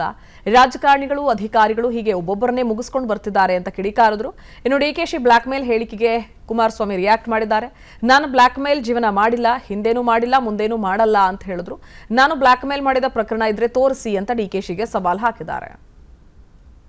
ಕುಮಾರಸ್ವಾಮಿಗೆ ಗೊತ್ತು, ಕುಮಾರಸ್ವಾಮಿಗೆ ಎಲ್ಲ ಕಂಪ್ಲೀಟ್ ಗೊತ್ತಿರೋಂಥ ವಿಚಾರ. ಅವನು ಯಾರೋ ಲಾಯರು ಎಲ್ಲ ಮಾತಾಡ್ತಾ ಇದ್ದಾರೆ. ಒಬ್ಬ ಕುಮಾರಣ್ಣಗೆ ನಂಗೆ ರಾಜೀನಾಮೆ ಬೇಕಂತೆ, ರಾಜೀನಾಮೆ ಬೇಕಂತೆ. ಅದೇನೋ ಒಕ್ಕಲೂರು ನಾಯಕರ ಪೈಪೋಟಿ ಅಂತೆ. ರಾಜೀನಾಮೆ ಕೊಡೋಣ ರಾಜೀನಾಮೆ, ಪಾಪ ಬೇಕಲ್ವ ಅವ್ರಿಗೆ, ಇಲ್ಲ ಒಬ್ಬರನ್ನೇ ಮುಗಿಸೋದೇ ಅಲ್ವ ಅವ್ರ ಕೆಲಸ. ಯಾವ ಪ್ರಕರಣದಲ್ಲಾದರೂ ನಾನು ಬ್ಲ್ಯಾಕ್ ಮೇಲ್ ಮಾಡಿರ್ತಕ್ಕಂಥದ್ದು ಒಂದು ಪ್ರಕರಣ ಮುಂದಿಟ್ಬಿಡ್ಲಿ, ಬ್ಲ್ಯಾಕ್ ಮೇಲ್ ಮಾಡಿರ್ತಕ್ಕಂಥದ್ದು ನಾನು ರಾಜಕಾರಣಕ್ಕೆ ಬಂದಾಗಲಿಂದು ನನ್ನ ಹೋರಾಟ ರಾಜ್ಯದಲ್ಲಿ ನಡೆಯತಕ್ಕಂಥ ಅಕ್ರಮಗಳು ಇಂಥದ್ರ ಬಗ್ಗೆ ನಮ್ಮ ಹೋರಾಟ ಇದೆ. ಅದು ಹೊರತುಪಡಿಸಿ ನಾನು ಯಾವುದೇ ಕಾರಣಕ್ಕೂ ವೈಯಕ್ತಿಕವಾಗಿ ನನ್ನ ಒಂದು ಬೆನಿಫಿಟ್ಗೆ ನನ್ನ ಜೀವನದಲ್ಲಿ ಎಂದೂ ಸಹ ಯಾವುದೇ ಬ್ಲ್ಯಾಕ್ ಮೇಲ್ ರಾಜಕಾರಣ ನನ್ನ ಜೀವನದಲ್ಲಿ ಮಾಡಲ್ಲ, ಮುಂದಕ್ಕೆ ಮಾಡೋದು ಇಲ್ಲ. ಇನ್ನು ಸಂಸದ ಪ್ರಜ್ವಲ್ ರೇವಣ್ಣ ವಿರುದ್ಧದ ಪೆನ್ಡ್ರೈವ್ ಕೇಸಲ್ಲಿ ಡಿಕೆ ಶಿವಕುಮಾರ್ ಹೆಸರು ತಳಕು ಹಾಕೊಂಡಿದ್ದು, ಈ ಕೂಡಲೇ ಡಿಕೆಶಿ ರಾಜೀನಾಮೆ ನೀಡಬೇಕು ಅಂತ ಕುಮಾರಸ್ವಾಮಿ ಆಗ್ರಹಿಸಿದ್ದಾರೆ. ಎಚ್ಡಿಕೆ ರಾಜೀನಾಮೆ ಹೇಳಿಕೆಗೆ ಡಿಸಿಎಂ ರಿಯಾಕ್ಟ್ ಮಾಡಿದ್ರು. ಕುಮಾರಣ್ಣ ನನ್ನ ರಾಜೀನಾಮೆ ಬೇಕು ಅಂತ ಕೇಳ್ತಾ ಇದ್ದಾರೆ, ಪಾಪ ರಾಜೀನಾಮೆ ಕೊಡೋಣ ಅಂತ ವ್ಯಂಗ್ಯವಾಡಿದ್ರು. ಇನ್ನು ಡಿಕೆಶಿ ಹೇಳಿಕೆಗೆ ತಿರುಗೇಟು ಕೊಟ್ಟಿರುವ ಮಾಜಿ ಸಿಎಂ, ಪ್ರಕರಣದ ತನಿಖೆ ಸರಿಯಾಗಿ ನಡೀಬೇಕು ಅಂದ್ರೆ ಡಿಕೆಶಿ ರಾಜೀನಾಮೆ ನೀಡಬೇಕು. ಪ್ರಜ್ವಲ್ ಪ್ರಕರಣಕ್ಕೆ ಸಂಬಂಧಪಟ್ಟ ಹಾಗೆ ದೇವರಾಜೇಗೌಡರಿಗೆ ಕರೆ ಮಾಡಿ ಎಲ್ಆರ್ ಶಿವರಾಮೇಗೌಡ ಮಾತನಾಡಿದ್ದಾರೆ. ಅಲ್ಲದೆ ಡಿಸಿಎಂ ಡಿಕೆಶಿ ಕೂಡ ಮಾತನಾಡಿದ್ದಾರೆ. ಅವನ ಜೊತೆ ಮಾತನಾಡುವಂತಹದ್ದು ನಿಮ್ಗೇನಿತ್ತು, 5 ಹೆಣ್ಮಕ್ಳನ್ನ ಎಲ್ಲಿಟ್ಕೊಳ್ಬೇಕು ಅಲ್ಲಿಟ್ಟಿದ್ದೀನಿ ಎಂದಿದ್ದಾರೆ. ಇದೇ ಕಾರಣಕ್ಕೆ ಡಿಸಿಎಂ ಡಿಕೆಶಿ ರಾಜೀನಾಮೆ ಕೇಳಿದ್ದೀನಿ ಅಂತ ಕುಮಾರಸ್ವಾಮಿ ಸ್ಪಷ್ಟಪಡಿಸಿದರು. ಅವನ್ ಪೆನ್ ಡ್ರೈವು ಅವೆಲ್ಲ ಕುಮಾರಸ್ವಾಮಿಗೆ ಗೊತ್ತು. ಕುಮಾರಸ್ವಾಮಿಗೆ ಎಲ್ಲ ಕಂಪ್ಲೀಟ್ ಗೊತ್ತಿರೋಂಥ ವಿಚಾರ. ಪಾರದರ್ಶಕವಾದಂಥ ತನಿಖೆ ಆಗಬೇಕು ಅಂದ್ರೆ ಇಲ್ಲಿ ಪಾಪ ಯಾಕಪ್ಪ ದೇವರಾಜೇಗೌಡನಿಗೆ ಹಲೋ ದೇವರಾಜೇಗೌಡ ಹೇಗಿದೆಯಪ್ಪ ಅಂತ ಫೋನಲ್ಲಿ ಯಾಕಪ್ಪ ಮಾತಾಡ್ದ? ಡಿ ಕೆ ಶಿವಕುಮಾರ್ ಮಾತಾಡ್ತಾರೆ ಅಂತೇಳಿ ತೆಗೆದು ಫೋನ್ ಕೊಟ್ಟಲ್ಲ. ಡಿ ಕೆ ಶಿವಕುಮಾರ್ ನಿನಗೇನಿತ್ತು ದೇವರಾಜೇಗೌಡನ ಹತ್ರ ಕೆಲಸ? 5 ಜನ ಹೆಣ್ಮಕ್ಳನ್ನ ಕರ್ಕೊಂಡೋಗಿ ಎಲ್ಲಿ ಇಡಬೇಕು ಇಟ್ಕೊಂಡಿದೀವಿ ಅಂತ ಹೇಳಿದೀಯಲ್ಲ ಕ್ಯಾಸೆಟ್ಟಲ್ಲಿ, ಇದಕ್ಕೆ ನೀನು ರಾಜೀನಾಮೆ ಕೇಳಿರೋದು ನಾನು. ಹಾಸನದ ಸಂಸದ ಪ್ರಜ್ವಲ್ ರೇವಣ್ಣ ವಿರುದ್ಧದ ಅಶ್ಲೀಲ ವಿಡಿಯೋ ಪ್ರಕರಣದಲ್ಲಿ ಡಿಕೆ ಶಿವಕುಮಾರ್ ಕೈವಾಡ ಇದೆ ಅನ್ನೋ ಆರೋಪ ಜೋರಾಗ್ತಾ ಇದ್ದಂತೆ ಇತ್ತ ಮಾಜಿ ಸಿಎಂ ಹಾಗೂ ಡಿಸಿಎಂ ನಡುವಿನ ವಾಕ್ಸಮರ ಜೋರಾಗ್ತಾ ಇದೆ. ಪ್ರಜ್ವಲ್ ಪೆನ್ಡ್ರೈವ್ ಕೇಸ್ನಲ್ಲಿ ಎಲ್ಲನೂ ಕುಮಾರಸ್ವಾಮಿನೇ ಅಂತ ಡಿಸಿಎಂ ಡಿಕೆ ಶಿವಕುಮಾರ್ ಆರೋಪ ಮಾಡಿದ್ದಾರೆ. ಚಿಕ್ಕಮಗಳೂರಿನಲ್ಲಿ ಮಾತನಾಡಿದ ಅವರು, ಪೆನ್ಡ್ರೈವ್ ಕೇಸ್ನಲ್ಲಿ ಡೈರೆಕ್ಟ್ರು, ಪ್ರೊಡ್ಯೂಸರು ಎಲ್ಲರೂ ಅವರೇ, ಕಥಾನಾಯಕರೂ ಅವರೇ ಅಂತ ಡಿಕೆ ಶಿವಕುಮಾರ್ ಕಿಡಿಕಾರಿದ್ದಾರೆ. ಡಿಕೆ ಶಿವಕುಮಾರ್ ಆರೋಪಕ್ಕೆ ತಿರುಗೇಟು ಕೊಟ್ಟಿರುವ ಮಾಜಿ ಸಿಎಂ, ನಮ್ಮ ಕುಟುಂಬದ ಬಗ್ಗೆ ಏನೇನೋ ಹೇಳ್ತಾ ಇದ್ದಾರೆ, ತನಿಖೆ ಮುಗಿದ ಬಳಿಕ ಎಲ್ಲ ಸತ್ಯಾಂಶ ಬಯಲಾಗುತ್ತೆ, ಕಲ್ಬಂಡೆ ಸಮೇತ ಎಲ್ಲರೂ ತಲೆಬಾಗಲೇಬೇಕಾಗತ್ತೆ, ಡಿಕೆ ಶಿವಕುಮಾರ್ ಸಂಸ್ಕೃತಿ ಈಗಾಗಲೇ ಜಗಜ್ಜಾಹೀರಾಗಿದೆ ಅಂತ ವಾಗ್ದಾಳಿ ನಡೆಸಿದ್ದಾರೆ. ಯಾವ್ದಾದ್ರು ಡಿಎಡ್ ಮಾಡ್ಕೊಳ್ಳಿ, ಏನಾರು ಮಾಡ್ಕೊಳ್ಳಿ, ಏನಿದೆ ಎಲ್ಲ ಬಿಚ್ಕೊಳ್ಳಿ. ಅಯ್ಯೋ ಸುಮ್ಮನೆ ಫಸ್ಟು ಅವ್ರ ಮಾತು ಫಸ್ಟ್ ಸ್ಟ್ಯಾಂಡ್ ಆಗಲಿ. ಅವ್ರು ಏನು ಹೇಳಿದ್ರು, ನನ್ನ ಹೆಸರು ದೇವೇಗೌಡರ ಹೆಸರು ತಗೋಬೇಡಿ ಅಂದರು. ನನಗೂ ದೇವೇಗೌಡರಿಗೂ ಅವ್ರ ಸಂಬಂಧ ಇಲ್ಲ, ಅವರೇ ಬೇರೆ ಫ್ಯಾಮಿಲಿ, ನಮ್ಮ ಫ್ಯಾಮಿಲಿ. ಪಾಪ ಆತ ಮಗನೂ ಹೇಳ್ದ, ಇವ್ರು ಹೇಳಿದ್ರು. ಮತ್ತೆ ಇನ್ಯಾಕೆ ಊರಿಗೆ ಮಾಡ್ಕೋತಾ ಇದ್ದಾರೆ? ಇವ್ರಿಗೆ ಸಂಬಂಧ ಇಲ್ಲದೆ ಒದ್ದು ಕಾನೂನು ಪ್ರಕಾರ ಕ್ರಮಗಳಲ್ಲಿ ಉಪ್ಪಿಂದವ್ ನೀರು ಕುಡಿಬೇಕು ಅಂತ ಹೇಳಿದವರು ತಿರ್ಗಾ ಯಾಕೆ ಹಿಂಗೆ ಮಾತಾಡ್ತಾ ಇದ್ದಾರೆ? ಏನು ಲಾಯರು, ಏನು ಜಡ್ಜಾ? 14 ವರ್ಷದಿಂದ ಅಲ್ಲಿ ಕೆಲಸದಲ್ಲಿದ್ದವನಿಗೆ ಇಂಥ ಈ ರೀತಿಯ ಒಂದು ವ್ಯಕ್ತಿಯ ನಡವಳಿಕೆ ಗೊತ್ತಿದ್ದು 14 ವರ್ಷ ಅಲ್ಲಿ ಯಾಕೆ ಕೆಲಸ ಮಾಡ್ತಾ ಇದ್ದ ಈ ವ್ಯಕ್ತಿ? ಇವನೇನು ಮಾಡ್ತಾ ಇದ್ದ ಅಲ್ಲಿ 14 ವರ್ಷ ಡ್ರೈವರ್ ಆಗಿ? ಇದೆಲ್ಲ ಬರಬೇಕಲ್ಲ ಮುಂದಕ್ಕೆ. ಅವನೇನೋ ತಿಳ್ಕೊಂಡಿದ್ದಾನೆ, ಪಾಪ ರಕ್ಷಣೆ ಕೊಡ್ತಾರೆ, ನಮ್ಮ ಕಲ್ಲಬಂಡೆ ಬಹಳ ಶಕ್ತಿ ಇದೆ, ಮುಂದಕ್ಕೆ ಅವರಿಂದ ರಕ್ಷಣೆ ಸಿಗ್ತದೆ ಅಂತ ತಿಳ್ಕೊಂಡಿದ್ದಾನೆ. ಪ್ರಜ್ವಲ್ ವಿರುದ್ಧ ಪೆನ್ಡ್ರೈವ್ ಪ್ರಕರಣದಲ್ಲಿ ಡಿಕೆಶಿ ವರ್ಸಸ್ ಎಚ್ಡಿಕೆ ನಡುವಿನ ಟಾಕ್ ವಾರ್ ತಾರಕಕ್ಕೇರಿದೆ. ಮಾಜಿ ಸಿಎಂ ಎಚ್ಡಿಕೆ ಆರೋಪಗಳಿಗೆ ತಿರುಗೇಟು ಕೊಟ್ಟಿರೋ ಡಿಸಿಎಂ, ಮುಂದೆ ಅಸೆಂಬ್ಲಿ ಬರಲಿ, ಅಲ್ಲಿಯೇ ಮಾತನಾಡೋಣ ಕುಮಾರಸ್ವಾಮಿಗೆ ಅಂತ ಸವಾಲ್ ಹಾಕಿದ್ದಾರೆ. ನನ್ನ ಮೇಲೆ ಪ್ರತಿಭಟನೆ ಮಾಡದಿದ್ರೆ ಅವರಿಗೆ ಮಾರ್ಕೆಟ್ ಇರಲ್ಲ, more strong more enemy, less strong less enemy, no strong no enemy ಅಂತ ಡಿಸಿಎಂ ಕಿಡಿಕಾರಿದ್ದಾರೆ. ಈ ಮಧ್ಯೆ ಡಿಕೆಶಿ ಹೇಳಿಕೆ ವಿರುದ್ಧ ಕಿಡಿಕಾರಿರುವ ಕುಮಾರಸ್ವಾಮಿ ಮತ್ತೊಂದು ಸ್ಫೋಟಕ ಆರೋಪ ಮಾಡಿದ್ರು. ಹುಣಸೂರಿನ ಕರಿಗೌಡ ರಸ್ತೆಯಿಂದ ಸಂತ್ರಸ್ತೆಯನ್ನ ಕರೆತಂದವರು ಯಾರು? ಸಂತ್ರಸ್ತೆಯನ್ನ ಕುಮಾರಕೃಪಕ್ಕೆ ಕರೆತಂದು ಇರಿಸಿಕೊಂಡಿದ್ದಾರೆ. ಅಲ್ಲದೆ ಸಂತ್ರಸ್ತೆ ಕುಟುಂಬದ 12 ಸದಸ್ಯರನ್ನು ಕೂಡ ಕರೆತಂದಿದ್ದಾರೆ. 4 ದಿನ ಆಯಿತು, ಇದುವರೆಗೂ ಜಡ್ಜ್ ಎದುರು ಹಾಜರುಪಡಿಸಿಲ್ಲ ಅಂತ ಎಚ್ಡಿಕೆ ಗಂಭೀರ ಆರೋಪ ಮಾಡಿದ್ದಾರೆ. ಯಾವ್ದಾದ್ರು ಡಿಎಡ್ ಮಾಡ್ಕೊಳ್ಳಿ, ಏನಾರು ಮಾಡ್ಕೊಳ್ಳಿ, ಏನಿದೆ ಎಲ್ಲ ಬಿಚ್ಕೊಳ್ಳಿ. ಅಯ್ಯೋ ಸುಮ್ಮನೆ ಫಸ್ಟು ಅವ್ರ ಮಾತು ಫಸ್ಟ್ ಸ್ಟ್ಯಾಂಡ್ ಆಗಲಿ. ಅವ್ರು ಏನು ಹೇಳಿದ್ರು, ನನ್ನ ಹೆಸರು ದೇವೇಗೌಡರ ಹೆಸರು ತಗೋಬೇಡಿ ಅಂದರು. ನನಗೂ ದೇವೇಗೌಡರಿಗೂ ಅವ್ರ ಸಂಬಂಧ ಇಲ್ಲ, ಅವರೇ ಬೇರೆ ಫ್ಯಾಮಿಲಿ, ನಮ್ಮ ಫ್ಯಾಮಿಲಿ. ಪಾಪ ಆತ ಮಗನೂ ಹೇಳ್ದ, ಇವ್ರು ಹೇಳಿದ್ರು. ಮತ್ತೆ ಇನ್ಯಾಕೆ ಊರಿಗೆ ಮಾಡ್ಕೋತಾ ಇದ್ದಾರೆ? ಇವ್ರಿಗೆ ಸಂಬಂಧ ಇಲ್ಲದೆ ಒದ್ದು ಕಾನೂನು ಪ್ರಕಾರ ಕ್ರಮಗಳಲ್ಲಿ ಉಪ್ಪು ತಿಂದವ್ ನೀರು ಕುಡಿಬೇಕು ಅಂತ ಹೇಳಿದವರು ತಿರ್ಗಾ ಯಾಕೆ ಹೀಗೆ ಮಾತಾಡ್ತಾ ಇದ್ದಾರೆ? 4 ದಿನ ಆಯಿತು ಜಡ್ಜ್ ಮುಂದೆ ಯಾತಕ್ಕೆ ಇನ್ನೂ ಪ್ರೆಸೆಂಟ್ ಮಾಡಲಿಲ್ಲ? 12 ಜನ ಆ ಒಂದು ಅಪಹರಣಕ್ಕೆ ಒಳಗಾಗಿರ್ತಕ್ಕಂಥದ್ದು ಅಂತ ಏನು ಆಪಾದನೆ ಮಾಡಿದ್ದೀರಿ, ಅವ್ರ ಕುಟುಂಬದ 12 ಜನಗಳನ್ನ ಕಳೆದ 3 ದಿನದಿಂದ ಕರ್ಕೊಂಬಂದು ಕುಮಾರ್ ಗೆಸ್ಟ್ ಹೌಸ್ ಅಲ್ಲಿ ರಾಜಾತಿಥ್ಯ ಕೊಟ್ಟು ಇಟ್ಕೊಂಡಿದ್ದೀರಲ್ಲಪ್ಪ, ಯಾಕೆ ಇಟ್ಕೊಂಡಿದ್ದೀರಿ? ರಾಜ್ಯ ರಾಜಕಾರಣದಲ್ಲಿ ಪೆನ್ ಡ್ರೈವ್ ಫೈಟ್ ತೀವ್ರಗೊಳ್ತಾ ಇದೆ. ಇದರ ಬೆನ್ನಲ್ಲೇ ಈಗ ಸಿಎಂ ಸಿದ್ದರಾಮಯ್ಯ ಅವರ ವಿರುದ್ಧ ಮಾಜಿ ಸಿಎಂ ಕುಮಾರಸ್ವಾಮಿ ಹೊಸ ಬಾಂಬ್ ಸಿಡಿಸಿದ್ದಾರೆ. ಕೆಂಪೈನನ್ನು ಮುಂದೆ ಇಟ್ಕೊಂಡು ಸಿದ್ದರಾಮಯ್ಯ ಈ ಹಿಂದೆ ನನ್ನನ್ನು ಅರೆಸ್ಟ್ ಮಾಡೋದಕ್ಕೆ ಹುನ್ನಾರ ನಡೆಸಿದರು. ನನ್ನನ್ನು 1 ದಿನ ಆದರೂ ಜೈಲಿಗೆ ಕಳಿಸೋದಕ್ಕೆ ಪ್ರಯತ್ನ ಪಟ್ಟರು. ನನ್ನ ವಿರುದ್ಧ ಸಿಎಂ ಸಿದ್ದರಾಮಯ್ಯ ಷಡ್ಯಂತ್ರ ಮಾಡಿದ್ರು ಅಂತ ಕುಮಾರಸ್ವಾಮಿ ಆರೋಪಿಸಿದ್ದಾರೆ. ಇದೇ ವೇಳೆ ಪ್ರಜ್ವಲ್ ಪೆನ್ಡ್ರೈವ್ ಕೇಸಲ್ಲಿ ಗೃಹ ಸಚಿವ ಪರಮೇಶ್ವರ್ ಅವರ ಕೆಲಸವನ್ನು ಸರಿಯಾಗಿ ಮಾಡಿದ್ರೇನ್ರಿ ಅಂತ ಕುಮಾರಸ್ವಾಮಿ ಪ್ರಶ್ನಿಸಿದ್ದಾರೆ. ನನ್ನ ಮೇಲೆ ಇದೇ ಸಿದ್ದರಾಮಯ್ಯ 2013ರಿಂದ 18 ಮುಖ್ಯಮಂತ್ರಿ ಇದ್ದಲ್ಲ, 17 ಇದೇ ಕೆಂಪೈನ್ ಇಟ್ಕೊಂಡು ಆ ಚರಣ್ ರೆಡ್ಡಿ ಅಂತೇಳಿ ತೀರ್ಕೊಂಡು ಹೋದ್ರಿ. ಈಗ ಕ್ಯಾನ್ಸರ್ ರೋಗ ಬಂದು ನನ್ನನ್ನು 1 ದಿವಸವಾದರೂ ಅರೆಸ್ಟ್ ಮಾಡಬೇಕು ಅಂತ ಹೇಳಿ ಚಿತಾವಣೆ ನಡೆಸಿದ್ದು ಇನ್ನೂ ನನಗಿದೆ ಜ್ಞಾಪಕದಲ್ಲಿ. ಯಾವ ಸಿದ್ದರಾಮಯ್ಯನವರ ಅಧಿಕಾರದಲ್ಲಿ ಹಲವಾರು ಅವರ ಅಕ್ರಮಗಳನ್ನು ಬೀದಿಗೆ ಎಳೆಯಕ್ಕೆ ಶುರು ಮಾಡಿದೆ, ನನ್ನನ್ನು ಒಂದು ಪ್ರಕರಣದಲ್ಲಿ ಸಿಲುಕಿಸಿ ಜೈಲಿಗೆ 1 ದಿವಸಲಾದರೂ ಕಳಿಸಬೇಕು ಅಂತ ಪ್ರಯತ್ನ ಪಟ್ಟರು. ನಮ್ಮ ವಕೀಲರು ಸ್ನೇಹಿತರುಗಳಿದ್ದಾರೆ, ಯಾವುದೇ ಕಾರಣಕ್ಕೂ SIT ಮುಂದೆ ಹೋಗಬೇಡಿ ಅಂತ ನಾನು ಹೇಳಿದಾಗ ಇಲ್ಲ ಅರೆಸ್ಟ್ ಮಾಡಲಿ ಹೋಗ್ತೀನಿ ಅಂದೆ. ಯಾವುದೇ ಕಾರಣಕ್ಕೂ ಆ ತೀರ್ಮಾನ ಮಾಡಬೇಡಿ. ಯಾತಿ ಕೇಳ್ತೀವಿ ಅಂದರೆ, ನೀವು ಅಲ್ಲಿ ಹೋದಾಗ ಅರೆಸ್ಟ್ ಮಾಡ್ತಾರೆ, ಮಾಧ್ಯಮಗಳಲ್ಲಿ ಬರ್ತಕ್ಕಂಥದ್ದು ಏನು ಅಂದರೆ ಕುಮಾರಸ್ವಾಮಿ ಅರೆಸ್ಟೆಡ್. ಮೊದಲು ಯಾವ ರೀತಿ ತನಿಖೆ ನಡೆಯಬೇಕು, ಏನಾದರೂ ನಿಮ್ಮ ಹೋಮ್ ಮಿನಿಸ್ಟರ್ ನೆನ್ನೆ ಹೇಳಿಕೆ ಕೊಟ್ಟವರಲ್ಲ, ಅವ್ರಿಗೆ ಏನಾದರೂ ಸ್ವಲ್ಪ ಗಟ್ಟಿ ಮೂಳೆ ಇದ್ರೆ ಧೈರ್ಯವಾಗಿ ಎದುರಿಸಾಗ ಹೇಳಿ. ಈ ಥರ ಎಲ್ಲ ಇದನ್ನು ಇಟ್ಕೊಂಡು ಅಧಿಕಾರ ದುರುಪಯೋಗ ಪಡಿಸ್ಕೊಂಡು ನಾನು 20 ತಿಂಗಳು 14 ತಿಂಗಳು ಒಂದು ಬಾರಿ ಅಧಿಕಾರ ನಡೆಸಿದ್ದೇನೆ. ನಾನು ಜೀವನದಲ್ಲಿ ಯಾವ ಪೊಲೀಸ್ ಅಧಿಕಾರಿಗಳನ್ನು ಇಟ್ಟುಕೊಂಡು ನಾನು ದುರುಪಯೋಗ ಪಡಿಸ್ಕೊಳ್ಳಿಲ್ಲ. ಪ್ರಜ್ವಲ್ ರೇವಣ್ಣ ಪೆನ್ ಡ್ರೈವ್ ಪ್ರಕರಣದಿಂದ ಮಾಜಿ ಪ್ರಧಾನಿ HD ದೇವೇಗೌಡರ ಆಘಾತಕ್ಕೊಳಗಾಗಿದ್ದಾರೆ ಅಂತ ಮಾಜಿ ಸಿಎಂ HDK ಹೇಳಿದ್ದಾರೆ. ವಿಸ್ತಾರ ನ್ಯೂಸ್ ಜೊತೆ ಮಾತನಾಡಿದ ಅವರು, ನಮ್ಮ ಮನೆಯಲ್ಲೇ ಈ ರೀತಿ ಆಗುತ್ತೆ ಅಂತ ಕನಸು ಮನಸ್ಸಲ್ಲೂ ಅಂದುಕೊಂಡಿರಲಿಲ್ಲ.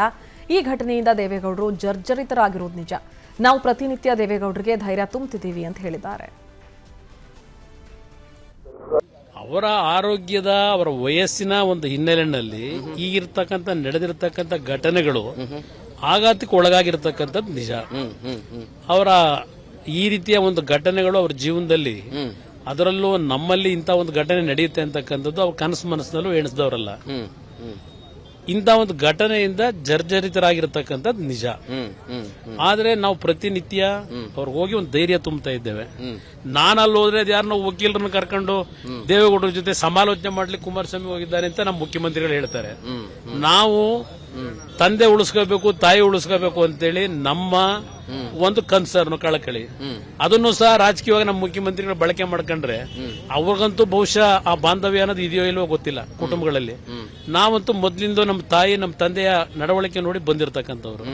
ನಾವು ಅವ್ರನ್ನ ಒಂದು ಆರೋಗ್ಯದ ಮೇಲೆ ಏರ್ಪೇರ್ ಆಗೋದು ಬೇಡ ಅಂತ ಅವ್ರಿಗೆ ಸ್ವಲ್ಪ ಆತ್ಮಸ್ಥೈರ್ಯ ತುಂಬಲಿಕ್ಕೆ ಹೋದ್ರೆ ನಿಜ. ಇನ್ನು ಪ್ರಜ್ವಲ್ ಪೆನ್ ಡ್ರೈವ್ ಪ್ರಕರಣವನ್ನು ರಾಜ್ಯ ಸರ್ಕಾರ SITಗೆ ಒಪ್ಪಿಸಿದೆ. ಆದರೆ ಸರ್ಕಾರದ ವಿರುದ್ಧ ಮಾಜಿ ಸಿಎಂ HD ಕುಮಾರಸ್ವಾಮಿ CBI ಅಸ್ತ್ರ ಪ್ರಯೋಗಿಸಿದ್ದಾರೆ. ಕಾಂಗ್ರೆಸ್ ಸರ್ಕಾರದ SIT ತನಿಖೆಗೆ ಡೋಂಟ್ ಕೇರ್ ಅಂದಿರೋ HDK ಪ್ರಜ್ವಲ್ ಪ್ರಕರಣದ ತನಿಖೆಯನ್ನು ನಡೆಸುವಂತೆ CBIಗೆ ಕೇಳುವುದಕ್ಕೆ ತೀರ್ಮಾನಿಸಿದ್ದಾರೆ. ಈ ಬಗ್ಗೆ ರಾಜ್ಯಪಾಲರನ್ನ ಭೇಟಿಯಾಗಿ ಮನವಿ ಸಲ್ಲಿಸ್ತೀನಿ ಅಂತ ಕೂಡ ಹೇಳಿದ್ದಾರೆ. ಆದರೆ ಗೃಹ ಸಚಿವ ಡಾಕ್ಟರ್ G ಪರಮೇಶ್ವರ್ CBI ತನಿಖೆಯ ಅಗತ್ಯ ಇಲ್ಲ ಅಂತ ಹೇಳಿದ್ರು. ಹಿಂದೆ DK ರವಿ ಕೇಸ್ CBIಗೆ ಕೊಟ್ಟಾಗ ಏನಾಗಿತ್ತು ಅಂತ ಪ್ರಶ್ನಿಸಿರೋ ಪರಮೇಶ್ವರ್, SIT ತನಿಖೆಯಲ್ಲಿ ನಾವ್ಯಾರು ಮೂಗು ತೂರಿಸ್ತಾ ಇಲ್ಲ, ಪಾರದರ್ಶಕ ತನಿಖೆ ನಡೀತಾ ಇದೆ ಎಂದರು. ಹೋರಾಟ ಅಂದ್ರೆ ಕಲ್ ತಗೊಂಡು ಹೊಡೆಯೋದಲ್ಲ, ಇಲ್ಲ ಯಾರ್ದೋ ಮನೆಗೆ ನುಗ್ಸೋದಲ್ಲ. ನಾವು ಮಾಡ್ತಕ್ಕಂಥದ್ದು ಕಾನೂನಿನ ವ್ಯಾಪ್ತಿನಲ್ಲಿ ಒಂದು ನ್ಯಾಯಕ್ಕೆ ನಮ್ಮ ಸಂವಿಧಾನದ ವ್ಯವಸ್ಥೆನಲ್ಲಿ ಏನು ಪ್ರತಿ ವ್ಯಕ್ತಿಗೆ ಅವಕಾಶಗಳನ್ನು ಕೊಟ್ಟಿದ್ದಾರೆ, ಆ ಒಂದು ನ್ಯಾಯಾಂಗದ ಮುಖಾಂತರವೇ ನಮ್ಮ ಹೋರಾಟ ಇರ್ತದೆ. ಕೆಲವು ರಾಜಕೀಯ ಹೇಳಿಕೆಗಳನ್ನ ಹೊರತುಪಡಿಸಿದ್ರೆ SITನವರು ಸರಿಯಾದ ದಾರಿಯಲ್ಲಿ ಹೋಗ್ತಾ ಇದ್ದಾರೆ, ತನಿಖೆ ಸರಿಯಾದ ದಾರಿಯಲ್ಲಿ ಹೋಗ್ತಾ ಇದೆ. ಆದ್ರಿಂದ ನಾನು ಅವರಿಗೆ ಹೇಳ್ತಕ್ಕಂಥದ್ದು CBI ಅಗತ್ಯ ಇಲ್ಲ. ಪೆನ್ ಡ್ರೈವ್ ವಿಷಯ ಇದೀಗ ಒಕ್ಕಲಿಗ ಸಮರವಾಗಿ ಮಾರ್ಪಟ್ಟಿದೆ. ಒಕ್ಕಲಿಗರ ಪಾರುಪತ್ಯ ವಿಚಾರಕ್ಕೆ ವಿಸ್ತಾರ ನ್ಯೂಸ್ಗೆ ಕುಮಾರಸ್ವಾಮಿ ಅವರು ಎಕ್ಸ್ಕ್ಲೂಸಿವ್ ಆಗಿ ಹೇಳಿಕೆಯನ್ನು ಕೊಟ್ಟರು. ಅಲ್ರಿ ಒಕ್ಕಲಿಗರ ಯುದ್ಧ ಅಂತ ಯಾಕೆ ಹೇಳ್ತೀರ್ರಿ, ಇದು ಆ ರೀತಿ ಅಲ್ಲ ಅಂತಂದರು. ಅಲ್ಲದೆ ಒಕ್ಕಲಿಗರ ಅಧಿಪತಿ ಅಂತ ನಾನೇನು ಸ್ಕೋಪ್ ತಗೊಳ್ಳಲ್ಲ ಅಂತ ತಿಳಿಸಿದ್ರು. ಒಕ್ಕಲಿಗರು ನನ್ನ ಕೈ ಹಿಡಿದಿದ್ರೂ ಕೂಡ 6.5 ಕೋಟಿ ಜನರಿಗಾಗಿ ಕೆಲಸ ಮಾಡಿದ್ದೇನೆ. ಯಾರ ಹಣೆ ಬರಹವನ್ನು ಯಾರೂ ಬರೆಯೋಕ್ಕಾಗೋದಿಲ್ಲ. ಯಾರ ಶಕ್ತಿ ಏನು ಅಂತ ಆ ಭಗವಂತನೇ ನಿರ್ಧಾರ ಮಾಡಿದ್ದೇನೆ ಅಂತಂದ್ರು ಕುಮಾರಸ್ವಾಮಿ ಅವರು. ವಿರುದ್ಧ ಅಂತ ಯಾತಕ್ಕೆ ಇದನ್ನು ಕನ್ವರ್ಟ್ ಮಾಡ್ಕೊತೀರಿ? ಯಾರ ಹಣೆ ಬರೋನು ಯಾರು ಬರೆಯಕ್ಕಾಗಲ್ಲ. ಯಾರ್ಯಾರ ಶಕ್ತಿ ಏನು ಅನ್ನೋದನ್ನ ಭಗವಂತ ಮೊದಲೇ ನಿರ್ಧಾರ ಮಾಡ್ಬಿಟ್ಟಿರ್ತಾನೆ. ಇವೆಲ್ಲ ಕೃತಕ ಚಕ್ರ ಸುತ್ತ ಇರ್ತದೆ. ಚುನಾವಣೆಗಳು ಈ ಒಂದು ಪ್ರಜಾಪ್ರಭುತ್ವ ವ್ಯವಸ್ಥೆನಲ್ಲಿ ಒಂದು ಬಾರಿ ಮೇಲೆ ಹೋಗ್ಬೋದು, ಒಂದು ಬಾರಿ ಕೆಳಗಿಳಿಬಹುದು. ಯಾವನಿಗೂ ಶಾಶ್ವತ ಇಲ್ಲ ನನ್ನ ಅಭಿಪ್ರಾಯದಲ್ಲಿ.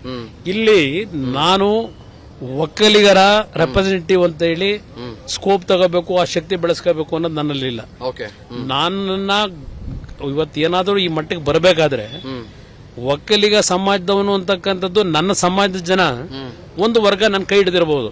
ಆದ್ರೆ ಆ ಜನ ಕೊಟ್ಟಂತ ಶಕ್ತಿಯನ್ನ ರಾಜ್ಯದ 6.5 ಕೋಟಿ ಜನತೆ ಯಾವುದೇ ಸಮಾಜದವರಿರ್ಲಿ ಅವರ ಪರವಾಗಿ ಧ್ವನಿ ಎತ್ತಿ ಕೆಲಸ ಮಾಡಿದ್ದೇನೆ ಈ ವಿಷಯದಲ್ಲಿ. ಪ್ರಜ್ವಲ್ ಪೆನ್ಡ್ರೈವ್ ಪ್ರಕರಣ ಒಕ್ಕಲಿಗ ಫೈಟ್ಗೂ ಕಾರಣ ಆಗಿದೆ. ಹೀಗಾಗಿ ಸಚಿವರಾದ ಕೃಷ್ಣ ಬೈರೇಗೌಡ, ಚಲುವರಾಯಸ್ವಾಮಿ, ರಾಮಲಿಂಗಾರೆಡ್ಡಿ, ಡಾಕ್ಟರ್ ಎಂಸಿ ಸುಧಾಕರ್, ಶಾಸಕರಾದ ರವಿ ಗಣಿಗ, ರಮೇಶ್ ಬಾಬು ಸುದ್ದಿಗೋಷ್ಠಿ ನಡೆಸಿ ಜೆಡಿಎಸ್ ವಿರುದ್ಧ ಆಕ್ರೋಶ ವ್ಯಕ್ತಪಡಿಸಿದ್ದಾರೆ. ಸಮಾಜವನ್ನ ಮಧ್ಯೆ ಎಳೆತರುವುದನ್ನು ಬಿಟ್ಟುಬಿಡಿ, ಡಿಕೆಶಿ ಬಗ್ಗೆ ಲಘುವಾಗಿ ಮಾತನಾಡುವುದನ್ನು ನಿಲ್ಲಿಸಿ ಅಂತ ಕುಮಾರಸ್ವಾಮಿಗೆ ಚಲುವರಾಯಸ್ವಾಮಿ ಎಚ್ಚರಿಕೆ ಕೊಟ್ಟಿದ್ದಾರೆ. ಅಲ್ಲದೆ ಜೆಡಿಎಸ್ ಪ್ರತಿಭಟನೆಗೂ ಕಿಡಿಕಾರಿದ್ದಾರೆ. ನಮ್ಮನ್ನ ಪದೇ ಪದೇ ಕೆಣಕಲು ಹೋಗಬೇಡಿ, ತೊಡೆ ತಟ್ಟೋದು ನಮಗೂ ಬರುತ್ತೆ ಅಂತ ವಾರ್ನಿಂಗ್ ಕೊಟ್ಟರು. ಇನ್ನು ಪ್ರಪಂಚದ ಇತಿಹಾಸದಲ್ಲಿ ಇಂತಹ ಹಗರಣ ನಡೆದಿಲ್ಲ ಅಂತ ಕೃಷ್ಣ ಬೈರೇಗೌಡ ಹೇಳಿದ್ರು. ಜೆಡಿಎಸ್ನವರು ಪ್ರಕರಣವನ್ನ ಡೈವರ್ಟ್ ಮಾಡ್ತಿದ್ದಾರೆ ಅಂತ ಆರೋಪಿಸಿದ್ರು. ಒಂದು ವಿಚಾರವನ್ನ ಏನ್ ಬೀದಿ ರಂಪ ಮಾಡ್ಕೊಂಡು ನಿಂತಿರ್ತಕ್ಕಂಥವ್ರು ಯಾರು ಜನತಾದಳರು, ಏನು ಊರೂರಲ್ಲೆಲ್ಲ ಏನ್ ಸಾಧನೆ ಮಾಡಿದ್ದಾರೆ ಅಂತ ಪ್ರತಿಭಟನೆಗೆ ಇವರೆಲ್ಲ ಜನ ನಿಲ್ಲಿಸ್ಕೊಂಡು ನಿಂತಿದ್ದಾರೆ. ಗೊತ್ತಿಲ್ಲ ಯಾವ ವಿಚಾರಕ್ಕೋಸ್ಕರ ಇವರು ಪ್ರತಿಭಟನೆ ಮಾಡ್ಲಿಕ್ಕೆ ಇಡೀ ರಾಜ್ಯಾದ್ಯ ನಾವು ಕರೆ ಕೊಟ್ಕೊಂಡು ನಿಂತಿದ್ದಾರೆ, ನಮ್ಗೆ ಅರ್ಥ ಆಗ್ತಾ ಇಲ್ಲ. 136 ಜನ ಗೆದ್ದು ನಡೆಸ್ತಾ ಇರ್ತಕ್ಕಂಥ ಒಂದು ಪ್ರಜಾಪ್ರಭುತ್ವ ವ್ಯವಸ್ಥೆಯಲ್ಲಿ ಒಂದು ಸರ್ಕಾರ, ಅದರಲ್ಲಿ ಪ್ರದೇಶ ಕಾಂಗ್ರೆಸ್ ಅಧ್ಯಕ್ಷರಾಗಿ ಮತ್ತು ಉಪಮುಖ್ಯಮಂತ್ರಿಗಳಾಗಿ ಕೆಲಸ ಮಾಡ್ತಾ ಇದ್ದಾರೆ. ಅವ್ರ ಬಗ್ಗೆ ಸಿಂಗ್ಯುಲರ್ ಆಗಿ ಮಾತಾಡೋದು, ರಾಹುಲ್ ಗಾಂಧಿ ಅವ್ರ ಬಗ್ಗೆ ಸಿಂಗ್ಯುಲರ್ ಆಗಿ ಮಾತಾಡೋದು, ಇವ್ರು ಏನ್ ಅನ್ಕೊಂಡಿದಾರೆ ಗೊತ್ತಿಲ್ಲ. ಸಿದ್ದರಾಮಯ್ಯವ್ರ ಬಗ್ಗೆ ಸಿಂಗ್ಯುಲರ್ ಆಗಿ ಮಾತಾಡೋದು, ಇವ್ರೇನ್ ನಮ್ಮನ್ನ ಬಿಟ್ರೆ ಯಾರು ಇಲ್ಲ, ಇಲ್ಲಿ ನಾವೇ ಅಲ್ಟಿಮೇಟ್. ನನಗೆ ಇರುವ ತಿಳುವಳಿಕೆ ಪ್ರಕಾರ ಪ್ರಪಂಚದ ಅತಿ ದೊಡ್ಡ ಲೈಂಗಿಕ ದೌರ್ಜನ್ಯ ಪ್ರಕರಣದ ಬಗ್ಗೆ ಇವತ್ತು ಚರ್ಚೆ ಆಗ್ತಾ ಇರೋದು. ರಿಪೀಟ್ ಮಾಡ್ತೇನೆ, ಯಾಕೆಂದ್ರೆ ಬಹುಶಃ ಇದರ ಪ್ರಾಮುಖ್ಯತೆ ಏನು ಅನ್ನೋದು, ಅದರ ಪ್ರಾಮುಖ್ಯತೆಯನ್ನೇ ನಾವು ಮೈಮರೆತಿದ್ದೇವೆ ಅಂತ ನನಗನ್ಸುತ್ತೆ. ಸಂಸದ ಪ್ರಜ್ವಲ್ ವಿರುದ್ಧದ ಪೆನ್ಡ್ರೈವ್ ಕೇಸ್ ದಿನಕ್ಕೊಂದು ಟ್ವಿಸ್ಟ್ ಪಡೆದುಕೊಳ್ತಾ ಇದೆ. ಎಸ್ಐಟಿ ವಿರುದ್ಧವೇ ನ್ಯಾಯಾಲಯದ ಮೊರೆ ಹೋಗೋದಕ್ಕೆ ದೇವರಾಜೇಗೌಡ ಮುಂದಾಗಿದ್ದಾರೆ. ಕೇಸ್ನಲ್ಲಿ ನನ್ನನ್ನು ಸಿಲುಕಿಸಲು ವ್ಯವಸ್ಥಿತ ಪ್ರಯತ್ನಗಳು ನಡೀತಾ ಇವೆ. ಆದರೆ ಪೆನ್ಡ್ರೈವ್ ಹಂಚಿಕೆ ಕೇಸಲ್ಲಿ ನಾನು ಕೂಡ ಸಂತ್ರಸ್ತ. ನನ್ನ ವಿರುದ್ಧ ಕೇಸ್ ದಾಖಲಿಸುವುದಕ್ಕೆ ಹನಿ ಟ್ರ್ಯಾಪ್ಗೆ ಯತ್ನಿಸಿದ್ದಾರೆ. ಈ ಬಗ್ಗೆ ಈಗಾಗಲೇ ಹೆಬ್ಬಾಳ ಪೊಲೀಸ್ ಠಾಣೆಗೆ ದೂರು ಕೊಟ್ಟಿದ್ದೀನಿ. ಪೆನ್ಡ್ರೈವ್ ಸೂತ್ರಧಾರಿ ಕಾರ್ತಿಕ್ ಎಲ್ಲಿದ್ದಾನೆ ಅನ್ನೋದು ನನಗೆ ಗೊತ್ತಿದೆ. ಶೀಘ್ರದಲ್ಲೇ ದಾಖಲೆಗಳನ್ನು ಬಿಡುಗಡೆ ಮಾಡ್ತೀನಿ ಅಂತ ದೇವರಾಜೇಗೌಡ ತಿಳಿಸಿದ್ದಾರೆ. ನಾವು ಒಂದು ಕ್ರಿಮಿನಲ್ ಕೇಸನ್ನ ಹಾಕ್ತಾ ಇದ್ದೀವಿ ಕೋರ್ಟ್ ಅಲ್ಲಿ. ಯಾವ ಎಸ್ಐಟಿ ತಂಡ ರಚನೆ ಆಗಿದೆ, ಪ್ರಮುಖ ಮುಖ್ಯಸ್ಥರು ಮತ್ತು ತನಿಖಾಧಿಕಾರಿಗಳ ವಿರುದ್ಧವಾಗಿ ನಾವು ಒಂದು ಕ್ರಿಮಿನಲ್ ಕೇಸನ್ನ ಫೈಲ್ ಮಾಡ್ತಾ ಇದೀವಿ ನಾಳೆ ಕೋರ್ಟ್ ಅಲ್ಲಿ. ನಾವಲ್ಲಿ ಕಾರಣ ಏನು ಅಂತಂದ್ರೆ, ಒಬ್ಬ ಆರೋಪಿ ಎದುರುಗಡೆ ಬಂದು ಕುಳಿತಿದ್ರು ಕೂಡ ಬಂದಿರುತ್ತೆ, ಮತ್ತೊಬ್ಬ ಆರೋಪಿ ಬಚ್ಚಿಟ್ಕೊಂಡು ಆರೋಪಿ ಬಂಧಿಸಿ ಜೈಲಿಗೆ ಕಳಿಸಿ ನನಗೆ ನೀವು ನೋಟಿಸ್ ಕೊಟ್ಟು ಸ್ಪೆಸಿಫಿಕ್ ಆಗಿ ಆ ಪ್ಯಾರವನ್ನ ಡಿಲೀಟ್ ಮಾಡಿ ಅಂತ ಹೇಳಿದ ಮೇಲೆ ಇದು ಎಸ್ಐಟಿ ತನಿಖಾ ತಂಡಕ್ಕೆ ಯೋಗ್ಯತೆ ಇಲ್ಲದಂತ ತಂಡ ಇದು. ನಾನು ಒಂದು ಸಂತ್ರಸ್ತ ವ್ಯಕ್ತಿ, ನನ್ನ ಮೇಲೂ ಕೂಡ ಹನಿ ಟ್ರ್ಯಾಪ್ ಪ್ರಯೋಗ ಆಗಿತ್ತು. ನನ್ನ ಮೇಲೆ ಈ ಸಂದರ್ಭದಲ್ಲಿ ಹನಿ ಟ್ರ್ಯಾಪ್ ಪ್ರಯೋಗ ಆದಾಗ ನಾನು ಆಕೆಯನ್ನ ಬಂಧಿಸಬೇಕು ಅಂತ ಹೇಳಿ ವಿಡಿಯೋ ಕಾಲ್ ಮಾಡಿ, ಅಶ್ಲೀಲ ವಿಡಿಯೋ ಕಾಲ್ ಮಾಡಿ, ಬೆತ್ತಲೆ ವಿಡಿಯೋವನ್ನು ಮಾಡಿ ನನಗೆ ಟ್ರ್ಯಾಪ್ ಮಾಡಕ್ ಪ್ರಯತ್ನ ಪಟ್ಟರು. ಅದರಲ್ಲಿ ವಿಫಲರಾದ್ರು. ಅವರ ವಿರುದ್ಧವಾಗಿ ಹೆಬ್ಬಾಳ ಪೊಲೀಸ್ ಠಾಣೆಯಲ್ಲಿ ಎಫ್ಐಆರ್ ಆಯಿತು. ಇನ್ನು ಪೆನ್ಡ್ರೈವ್ ಪಾಪಕೂಪದ ವಿಡಿಯೋ ಬಿಟ್ಟ ಕಾರ್ತಿಕ್ ಗೌಡ ಬಗ್ಗೆ ಗೃಹ ಸಚಿವ ಜಿ ಪರಮೇಶ್ವರ್ ಸಾಫ್ಟ್ ಆಗಿದ್ದಾರೆ. ಸರಿಯಾದ ಸಾಕ್ಷಿ ಬರೋವರೆಗೂ ಕಾರ್ತಿಕ್ ಬಂಧನ ಆಗಲ್ಲ. ಕಾರ್ತಿಕ್ ಗೌಡ, ದೇವರಾಜೇಗೌಡ ಬಂಧನಕ್ಕೆ ಪ್ರೊಸೀಜರ್ ಇದೆ. ಅವರೆಲ್ಲಿದ್ದಾರೆ, ಯಾವಾಗ ಬಂಧಿಸಬೇಕು ಎಸ್ಐಟಿಗೆ ಗೊತ್ತು ಅಂತ ಪರಮೇಶ್ವರ್ ಸ್ಪಷ್ಟಪಡಿಸಿದ್ದಾರೆ. ಅಲ್ಲದೆ ಇಂಟರ್ಪೋಲ್ಗೆ ಮಾಹಿತಿ ಕೊಟ್ಟಿರೋದ್ರಿಂದ ಪ್ರಜ್ವಲ್ ತಪ್ಪಿಸಿಕೊಳ್ಳೋದಕ್ಕೆ ಸಾಧ್ಯನೇ ಇಲ್ಲ ಅಂದ್ರು. ವಿಚಾರಗಳಲ್ಲಿ ಬಹಳ ನಿಖರವಾದಂತ ಎವಿಡೆನ್ಸ್ಗಳಿರಬೇಕು. ಕಾರ್ತಿಕ್ ಗೌಡ ಅನ್ನುವಂಥವರು ದೇವರಾಜೇಗೌಡನ ಅವರನ್ನ ಲಾಯರ್ ಅನ್ನ ಅಪಾಯಿಂಟ್ ಮಾಡ್ಕೊಂಡಿದ್ದಾರೆ ಮತ್ತು ಅವರ ಕಡೆ ನಮಗೆ ಬರಬೇಕಾದಂತ ಮಾಹಿತಿಗಳು ಮತ್ತು ಎವಿಡೆನ್ಸ್ಗಳು ಬರೋವರೆಗೂ ನಾವು ಅವರನ್ನಾಗ್ಲಿ ದೇವರಾಜೇಗೌಡನಾಗ್ಲಿ ನಾವು ಅರೆಸ್ಟ್ ಮಾಡಕ್ ಬರೋದಿಲ್ಲ. ಈಗ ಇಂಟರ್ಪೋಲ್ಗೆ ಹೋಗಿರೋದ್ರಿಂದ ಅವರು ತಪ್ಪಿಸ್ಕೊಳಕ್ ಆಗದೇ ಇಲ್ಲ. ಇವತ್ತಲ್ಲ ನಾಳೆ ಅವರು ಯಾವ ದೇಶದಲ್ಲಿದ್ರೂ ಕೂಡ ಅವರಿಗೆ ಅವರು ಐಡೆಂಟಿಫೈ ಮಾಡೇ ಮಾಡ್ತಾರೆ. ಮಾಡಿ ನಮ್ಮ ಏಜೆನ್ಸಿಗಳಿಗೆ ನಮ್ಮ ದೇಶದ ಅಧಿಕಾರಿಗಳಿಗೆ ತಿಳಿಸ್ತಾರೆ ಅವರು. ಇನ್ನು ಪ್ರಜ್ವಲ್ ಪೆನ್ಡ್ರೈವ್ ಕೇಸ್ಗೆ ಮತ್ತೊಂದು ಫೋಟೋ ಟ್ವಿಸ್ಟ್ ಸಿಕ್ಕಿದೆ. ವಿಡಿಯೋ ಕಿಂಗ್ ಪಿನ್ ಆಗಿರೋ ಪ್ರಜ್ವಲ್ ಮಾಜಿ ಕಾರು ಚಾಲಕ ಕಾರ್ತಿಕ್ ಜೊತೆ ಕಾಂಗ್ರೆಸ್ ಅಭ್ಯರ್ಥಿ ಶ್ರೇಯಸ್ ಪಟೇಲ್ ಇರೋ ಫೋಟೋ ರಿವೀಲ್ ಆಗಿದೆ. ಕಾರ್ತಿಕ್ ಜೊತೆಗೆ ಶ್ರೇಯಸ್ ಊಟ ಮಾಡಿರೋ ಫೋಟೋಗಳನ್ನ ಜೆಡಿಎಸ್ ಕಾರ್ಯಕರ್ತರು ವೈರಲ್ ಮಾಡ್ತಿದ್ದಾರೆ. ಕಾರ್ತಿಕ್, ಶ್ರೇಯಸ್, ಪುಟ್ಟಿ ಅಲಿಯಾಸ್ ಪುಟ್ಟರಾಜು ಇರೋ ಫೋಟೋಗಳು ಬಹಿರಂಗ ಆಗಿದೆ. ಡಿಕೆಶಿಗೆ ಪೆನ್ಡ್ರೈವ್ ತಲುಪಿಸಿದ್ದೇ ಪುಟ್ಟಿ ಅಲಿಯಾಸ್ ಪುಟ್ಟರಾಜು ಅಂತ ದೇವರಾಜೇಗೌಡ ಆರೋಪಿಸಿದ್ರು. ಇದೀಗ ಸದ್ಯ ಮೂವರು ಇರುವ ಫೋಟೋಗಳನ್ನ ಜೆಡಿಎಸ್ ಕಾರ್ಯಕರ್ತರು ವೈರಲ್ ಮಾಡ್ತಿದ್ದಾರೆ. ಮಾಜಿ ಸಚಿವ ರೇವಣ್ಣ ವಿರುದ್ಧ ಕಿಡ್ನಾಪ್ ಪ್ರಕರಣಕ್ಕೆ ಬಿಗ್ ಟ್ವಿಸ್ಟ್ ಸಿಕ್ಕಿದೆ. ಸಂತ್ರಸ್ತೆ ಮಹಿಳೆ ಸಿಕ್ಕಿದ್ದು ಕಾಳೇನಹಳ್ಳಿ ತೋಟದ ಮನೆಯಲ್ಲ, ಹುಣಸೂರಿನ ಅವರ ಸಂಬಂಧಿಕರ ಮನೆಯಲ್ಲಿ ಅಂತ ಮಾಜಿ ಸಚಿವ ಸಾರಾ ಮಹೇಶ್ ಆರೋಪ ಮಾಡಿದ್ದಾರೆ. ರೇವಣ್ಣ ವಿರುದ್ಧ ದೂರು ದಾಖಲಾಗುವ ಮೊದಲೇ ನ್ಯಾಷನಲ್ ಮೀಡಿಯಾದಲ್ಲಿ ಸುದ್ದಿ ಬರುತ್ತೆ. ಹಾಗಾದರೆ ಇದರ ರೂವಾರಿ ಯಾರು? ಸಂತ್ರಸ್ತೆ ರಾಜಗೋಪಾಲ್ ತೋಟದ ಬಗ್ಗೆ ವಿಡಿಯೋ ಯಾಕೆ ಬಂದಿಲ್ಲ? ಆ ಮಹಿಳೆಯನ್ನ ಯಾರು ಕರ್ಕೊಂಡು ಹೋದರು? ಯಾವ ಅಧಿಕಾರಿಯ ಲೊಕೇಶನ್ ಇತ್ತು? ದಾಖಲೆ ತೆಗೀರಿ. SIT ಅಧಿಕಾರಿಗಳು ಕಾಂಗ್ರೆಸ್ ಪಕ್ಷದ ಕೈಗೊಂಬೆಯಾಗಿ ಕೆಲಸ ಮಾಡ್ತಾ ಇದ್ದಾರೆ ಅಂತ ಮಾಜಿ ಸಚಿವ ಸಾರಾ ಮಹೇಶ್ ಆರೋಪ ಮಾಡಿದ್ದಾರೆ. ಇದನ್ನು ಸಾರಾ ಮಹೇಶ್ ಅವರು ಮಾತಾಡಿರೋದನ್ನು ತೋರಿಸೋಕ್ಕಿಂತ ಮುಂಚೆ ಬಹುಶಃ ಒಂದು ಸಣ್ಣದು, ಇದನ್ನು ಯಾಕೆ ಹಾಗಾದರೆ ರೇವಣ್ಣನವರ ಪರ ವಕೀಲರು ನ್ಯಾಯಾಲಯದಲ್ಲಿ ಇಡುವುದಕ್ಕೆ ಫೇಲ್ ಆದರು ಇವತ್ತು? ಆ ವಿಡಿಯೋ ಎವಿಡೆನ್ಸೋ, ಆ ಡಾಕ್ಯುಮೆಂಟೆಡ್ ಎವಿಡೆನ್ಸಸ್ಸೋ ಯಾಕೆ? ಯಾಕಂದರೆ ಹೆಣ್ಮಗಳು ಮ್ಯಾಜಿಸ್ಟ್ರೇಟ್ರ ಮುಂದೆ ಸ್ಟೇಟ್ಮೆಂಟ್ ಕೊಟ್ಟಿದ್ದಾರೆ ಅಂತಾನೆ. ಏನು ಇದನ್ನು ಇಡ್ಬೋದಾಗಿತ್ತಲ್ಲ ನ್ಯಾಯಾಧೀಶರ ಮುಂದೆ, ಮಾನ್ಯ ನ್ಯಾಯಮೂರ್ತಿಗಳ ಮುಂದೆ. ಎಕ್ಸಾಕ್ಟ್ಲಿ ಐ ರಿಮೆಂಬರ್, ಕನ್ನಡ ಮೀಡಿಯಾಗಳಿಗೂ ಸಿಕ್ಕಿರಲಿಲ್ಲ, ನ್ಯಾಷನಲ್ ಮೀಡಿಯಾ ಒಂದಕ್ಕೆ ಸಿಗುತ್ತೆ ಈ ಸುದ್ದಿ. ಮೈಸೂರಲ್ಲಿ ಒಂದು FIR ದಾಖಲಾಗಿದೆ ರೇವಣ್ಣವ್ರ ವಿರುದ್ಧ ಅಂತ. ಕನ್ನಡ ಮೀಡಿಯಾಗಳಿಗೆ ಬೆಳಗ್ಗೆ ಸಿಗುತ್ತೆ ಸುದ್ದಿ, ನಾನು ಒಪ್ಕೋತೀನಿ, ಅಂದರೆ FIR ಬಗ್ಗೆ ಸುದ್ದಿ. ಬಟ್ ಇದು ದಿಟವೇ ಆಗಿದ್ದರೆ, ಸತ್ಯವೇ ಆಗಿದ್ದರೆ ಯಾಕೆ ಇವರು ನ್ಯಾಯಮೂರ್ತಿಗಳ ಮುಂದೆ one of the biggest grounds ಆಗಿ ಇಡ್ಬೋದಾಗಿತ್ತಲ್ಲ? ಆಮೇಲೆ ಬೈಕಲ್ಲಿ ಹೋದ್ರು ಅಂತಾರೆ, ಅದನ್ನು ಇಡ್ಬೋದಾಗಿತ್ತಲ್ಲ. ವೈ? ನನಗೆ ಒಂದು ಚೂರು ಇಲ್ಲಿ ಕನ್ಫ್ಯೂಷನ್ಸ್ ಇದೆ, ನೋಡೋಣ. ಓಕೆ, ಬೈಟ್ ಹಾಕ್ತೀರಾ? ಹಾಕ್ರಿ. ಸಂತ್ರಸ್ತೆ ಅನ್ನುವಂಥ ಹೆಸರಿನಲ್ಲಿ ಇವತ್ತೇನು ಕರ್ಕೊಂಡು ಹೋಗಿದ್ದಾರೆ, ಇಲ್ಲಿವರೆಗೆ ಮ್ಯಾಜಿಸ್ಟ್ರೇಟ್ರ ಮುಂದೆ ಯಾಕೆ ಹೇಳಿಕೆಯನ್ನು ಕೊಡಿಸಿಲ್ಲ? 164ನ ಯಾಕೆ ಮಾಡಿಸಿಲ್ಲ? ಇಲ್ಲಿವರೆಗೆ ಮಾಜರನ್ನ ಯಾಕೆ ಮಾಡಿಲ್ಲ?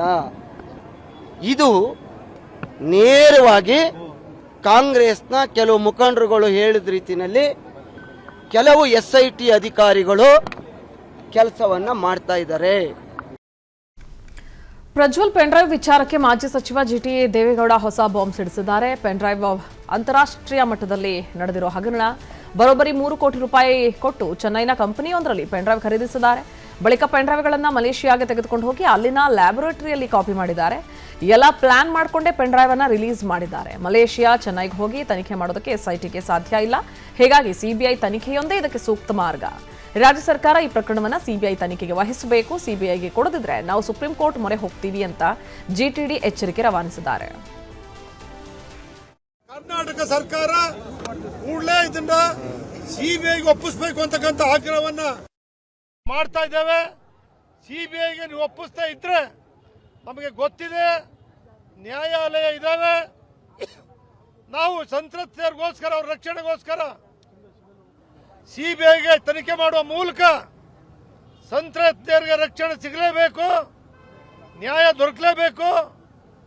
ಹೈಕೋರ್ಟ್ ಆಗಲಿ, ಸುಪ್ರೀಂ ಕೋರ್ಟ್ ಆಗಲಿ, ಉಚ್ಚ ನ್ಯಾಯಾಲಯಕ್ಕೆ ನಾವೇ ನೇರವಾಗಿ ಹೋಗ್ತೇವೆ.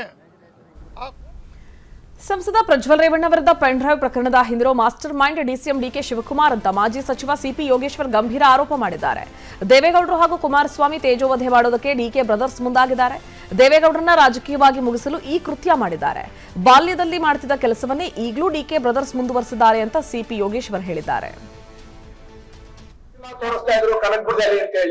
ಆ ಸಿನಿಮಾ ಪ್ರವೃತ್ತಿಯನ್ನ ಹಿಂದೆ ಮುಂದುವರೆದು ಇವತ್ತು ಈ ರಾಜ್ಯದ ನಾವೆಲ್ಲ ಸಾರ್ವಜನಿಕರು ತಲೆ ಕೆಡಿಸುವ ರೀತಿಯಲ್ಲಿ, ದೇಶವೇ ತಲೆ ಕೆಡಿಸುವ ರೀತಿಯಲ್ಲಿ ಒಂದು ಖಾಸಗಿ ವಿಚಾರವನ್ನ ಸಾರ್ವತ್ರಿಕಗೊಳಿಸಿ ಅದನ್ನ ಅವರೇ ಪ್ರಮೋಟ್ ಮಾಡಿ ಅದನ್ನ ಇವತ್ತು ದೇಶಕ್ಕೆಲ್ಲ ಪಟ ಬಯಲು ಮಾಡಿ ಹೆಣ್ಮಕ್ಳ ಗೌರವಕ್ಕೆ ಚ್ಯುತಿ ತಂದಿರ್ತಕ್ಕಂಥ ಡಿ ಕೆ ಶಿವಕುಮಾರ್ ಅವ್ರಿಗೆ ಯಾವುದೇ ರೀತಿಯ ನೈತಿಕವಾಗಿ ಅವ್ರ ಹುದ್ದೆಯಲ್ಲಿ ಮುಂದುವರೆದಕ್ಕೆ ಅವ್ರಿಗೆ ಯಾವುದೇ ರೀತಿಯ ಒಂದು ರೀತಿ ಅವ್ರ ಮೇಲೆ ನಾನು ಟಿವಿ ನೋಡ್ತಾ ಇದ್ದೆ, ಅವ್ರಿಗೆ ಕನ್ನಡ ಚಿಕ್ಕದಾಗ್ತದೆ, ಅವ್ರಿಗೆ ಅವ್ರ ನೋವು ಕಾಣ್ತಾ ಇದೆ.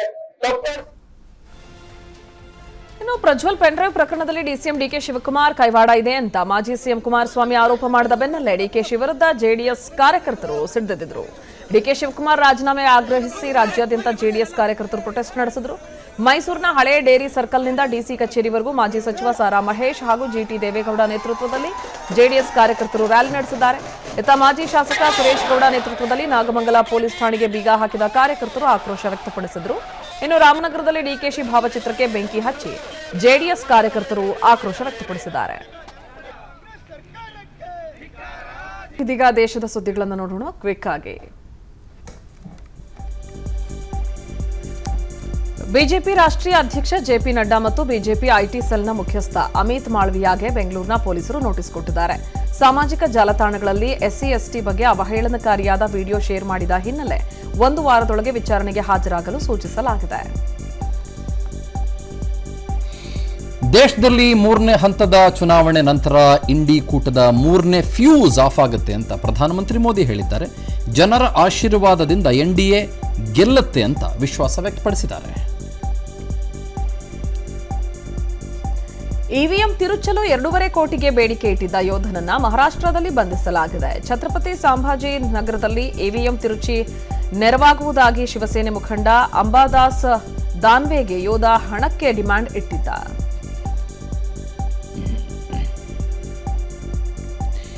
ದೆಹಲಿ ಸಿಎಂ ಕೇಜ್ರಿವಾಲ್ ಅವರಿಗೆ ಜೈಲಿಂದಾನೇ ಸರ್ಕಾರ ನಡೆಸೋದಕ್ಕೆ ವ್ಯವಸ್ಥೆ ಕಲ್ಪಿಸುವಂತೆ ಕೋರಿ ಸಲ್ಲಿಸಿದ್ದ ವಕೀಲರೊಬ್ಬರು ಪಿಎಲ್ ಸಲ್ಲಿಸಿದ್ರು. ಅದನ್ನು ದೆಹಲಿ ಕೋರ್ಟ್ ವಜಾಗೊಳಿಸಿ 1 ಲಕ್ಷ ದಂಡ ಕೂಡ ಹಾಕಿದೆ ಅವರಿಗೆ. ಆಪ್ ಶಾಸಕ ಅಮಾನತುಲ್ಲಾ ಖಾನ್ ಪುತ್ರ ನೋಯ್ಡಾದ ಪೆಟ್ರೋಲ್ ಬಂಕ್ ಒಂದರಲ್ಲಿ ಸಿಬ್ಬಂದಿ ಮೇಲೆ ಹಲ್ಲೆ ನಡೆಸಿದ್ದಾನೆ. ಬಂಕ್ನಲ್ಲಿ ಸರತಿ ಸಾಲನ್ನ ಬಿಟ್ಟು ಮುಂದೆ ಹೋಗುವುದಕ್ಕೆ ಯತ್ನಿಸಿದ್ದನ್ನ ತಡೆದಿದ್ದಕ್ಕೆ ಹಲ್ಲೆಯಾಗಿದೆ.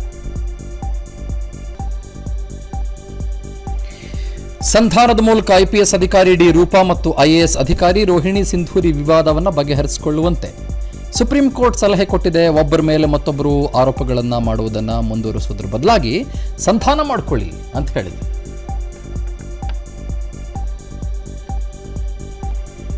ರಾಜಸ್ಥಾನದ ದೆಹಲಿ ಮುಂಬೈ ಎಕ್ಸ್ಪ್ರೆಸ್ ವೇ ಹೆದ್ದಾರಿಯಲ್ಲಿ ಭೀಕರ ಅಪಘಾತ ಸಂಭವಿಸಿದ್ದು ಒಂದೇ ಕುಟುಂಬದ 6 ಜನ ಸ್ಥಳದಲ್ಲೇ ಸಾವನ್ನಪ್ಪಿದ್ದಾರೆ. ಹೆದ್ದಾರಿಯಲ್ಲಿ ಲಾರಿ ಚಾಲಕ ಹಿಂದೆ ಮುಂದೆ ನೋಡದೆ ಏಕಾಏಕಿ ಯೂಟರ್ನ್ ತೆಗೆದುಕೊಂಡಿದ್ದರಿಂದ ಅಪಘಾತ ಸಂಭವಿಸಿದೆ. ಭಾರತದ ವಿರೋಧ ಕಟ್ಕೊಂಡ ಮೇಲೆ ಮಾಲ್ಡೀವ್ಸ್ನ ಆರ್ಥಿಕ ಪರಿಸ್ಥಿತಿ ಬಹಳ ಹದಗೆಟ್ಟಿದ್ದು ಇದೀಗ ಮತ್ತೊಮ್ಮೆ ಭಾರತದ ಮುಂದೆ ಮಂಡಿಯೂರಿದೆ. ಭಾರತದ ಜೊತೆಗಿನ ಸಂಬಂಧವನ್ನು ಮತ್ತಷ್ಟು ಗಟ್ಟಿಗೊಳಿಸೋದಕ್ಕೆ ಮಾಲ್ಡೀವ್ಸ್ನ ವಿದೇಶಾಂಗ ಸಚಿವ ಮೂಸಾ ಜಮೀರ್ ನಾಳೆ ಭಾರತಕ್ಕೆ ಬರ್ತಾ ಇದ್ದಾರೆ.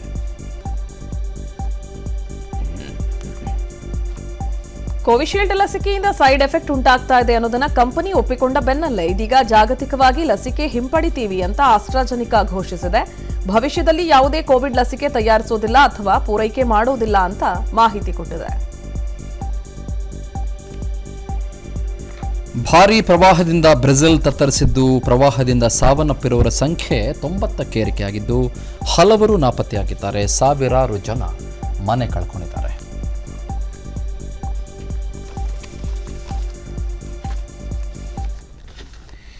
Thank you. ಮತ್ತೆ ಸಿಗೋಣ. ಇದೀಗ ಬೆಂಗಳೂರು ಬೀಟ್ನಲ್ಲಿ ಇರ್ತಾರೆ ಕಾವ್ಯ. ನಮಸ್ಕಾರ. ವಿಸ್ತಾರ ಇದು ನಿಖರ ಮತ್ತು ಜನಪರ.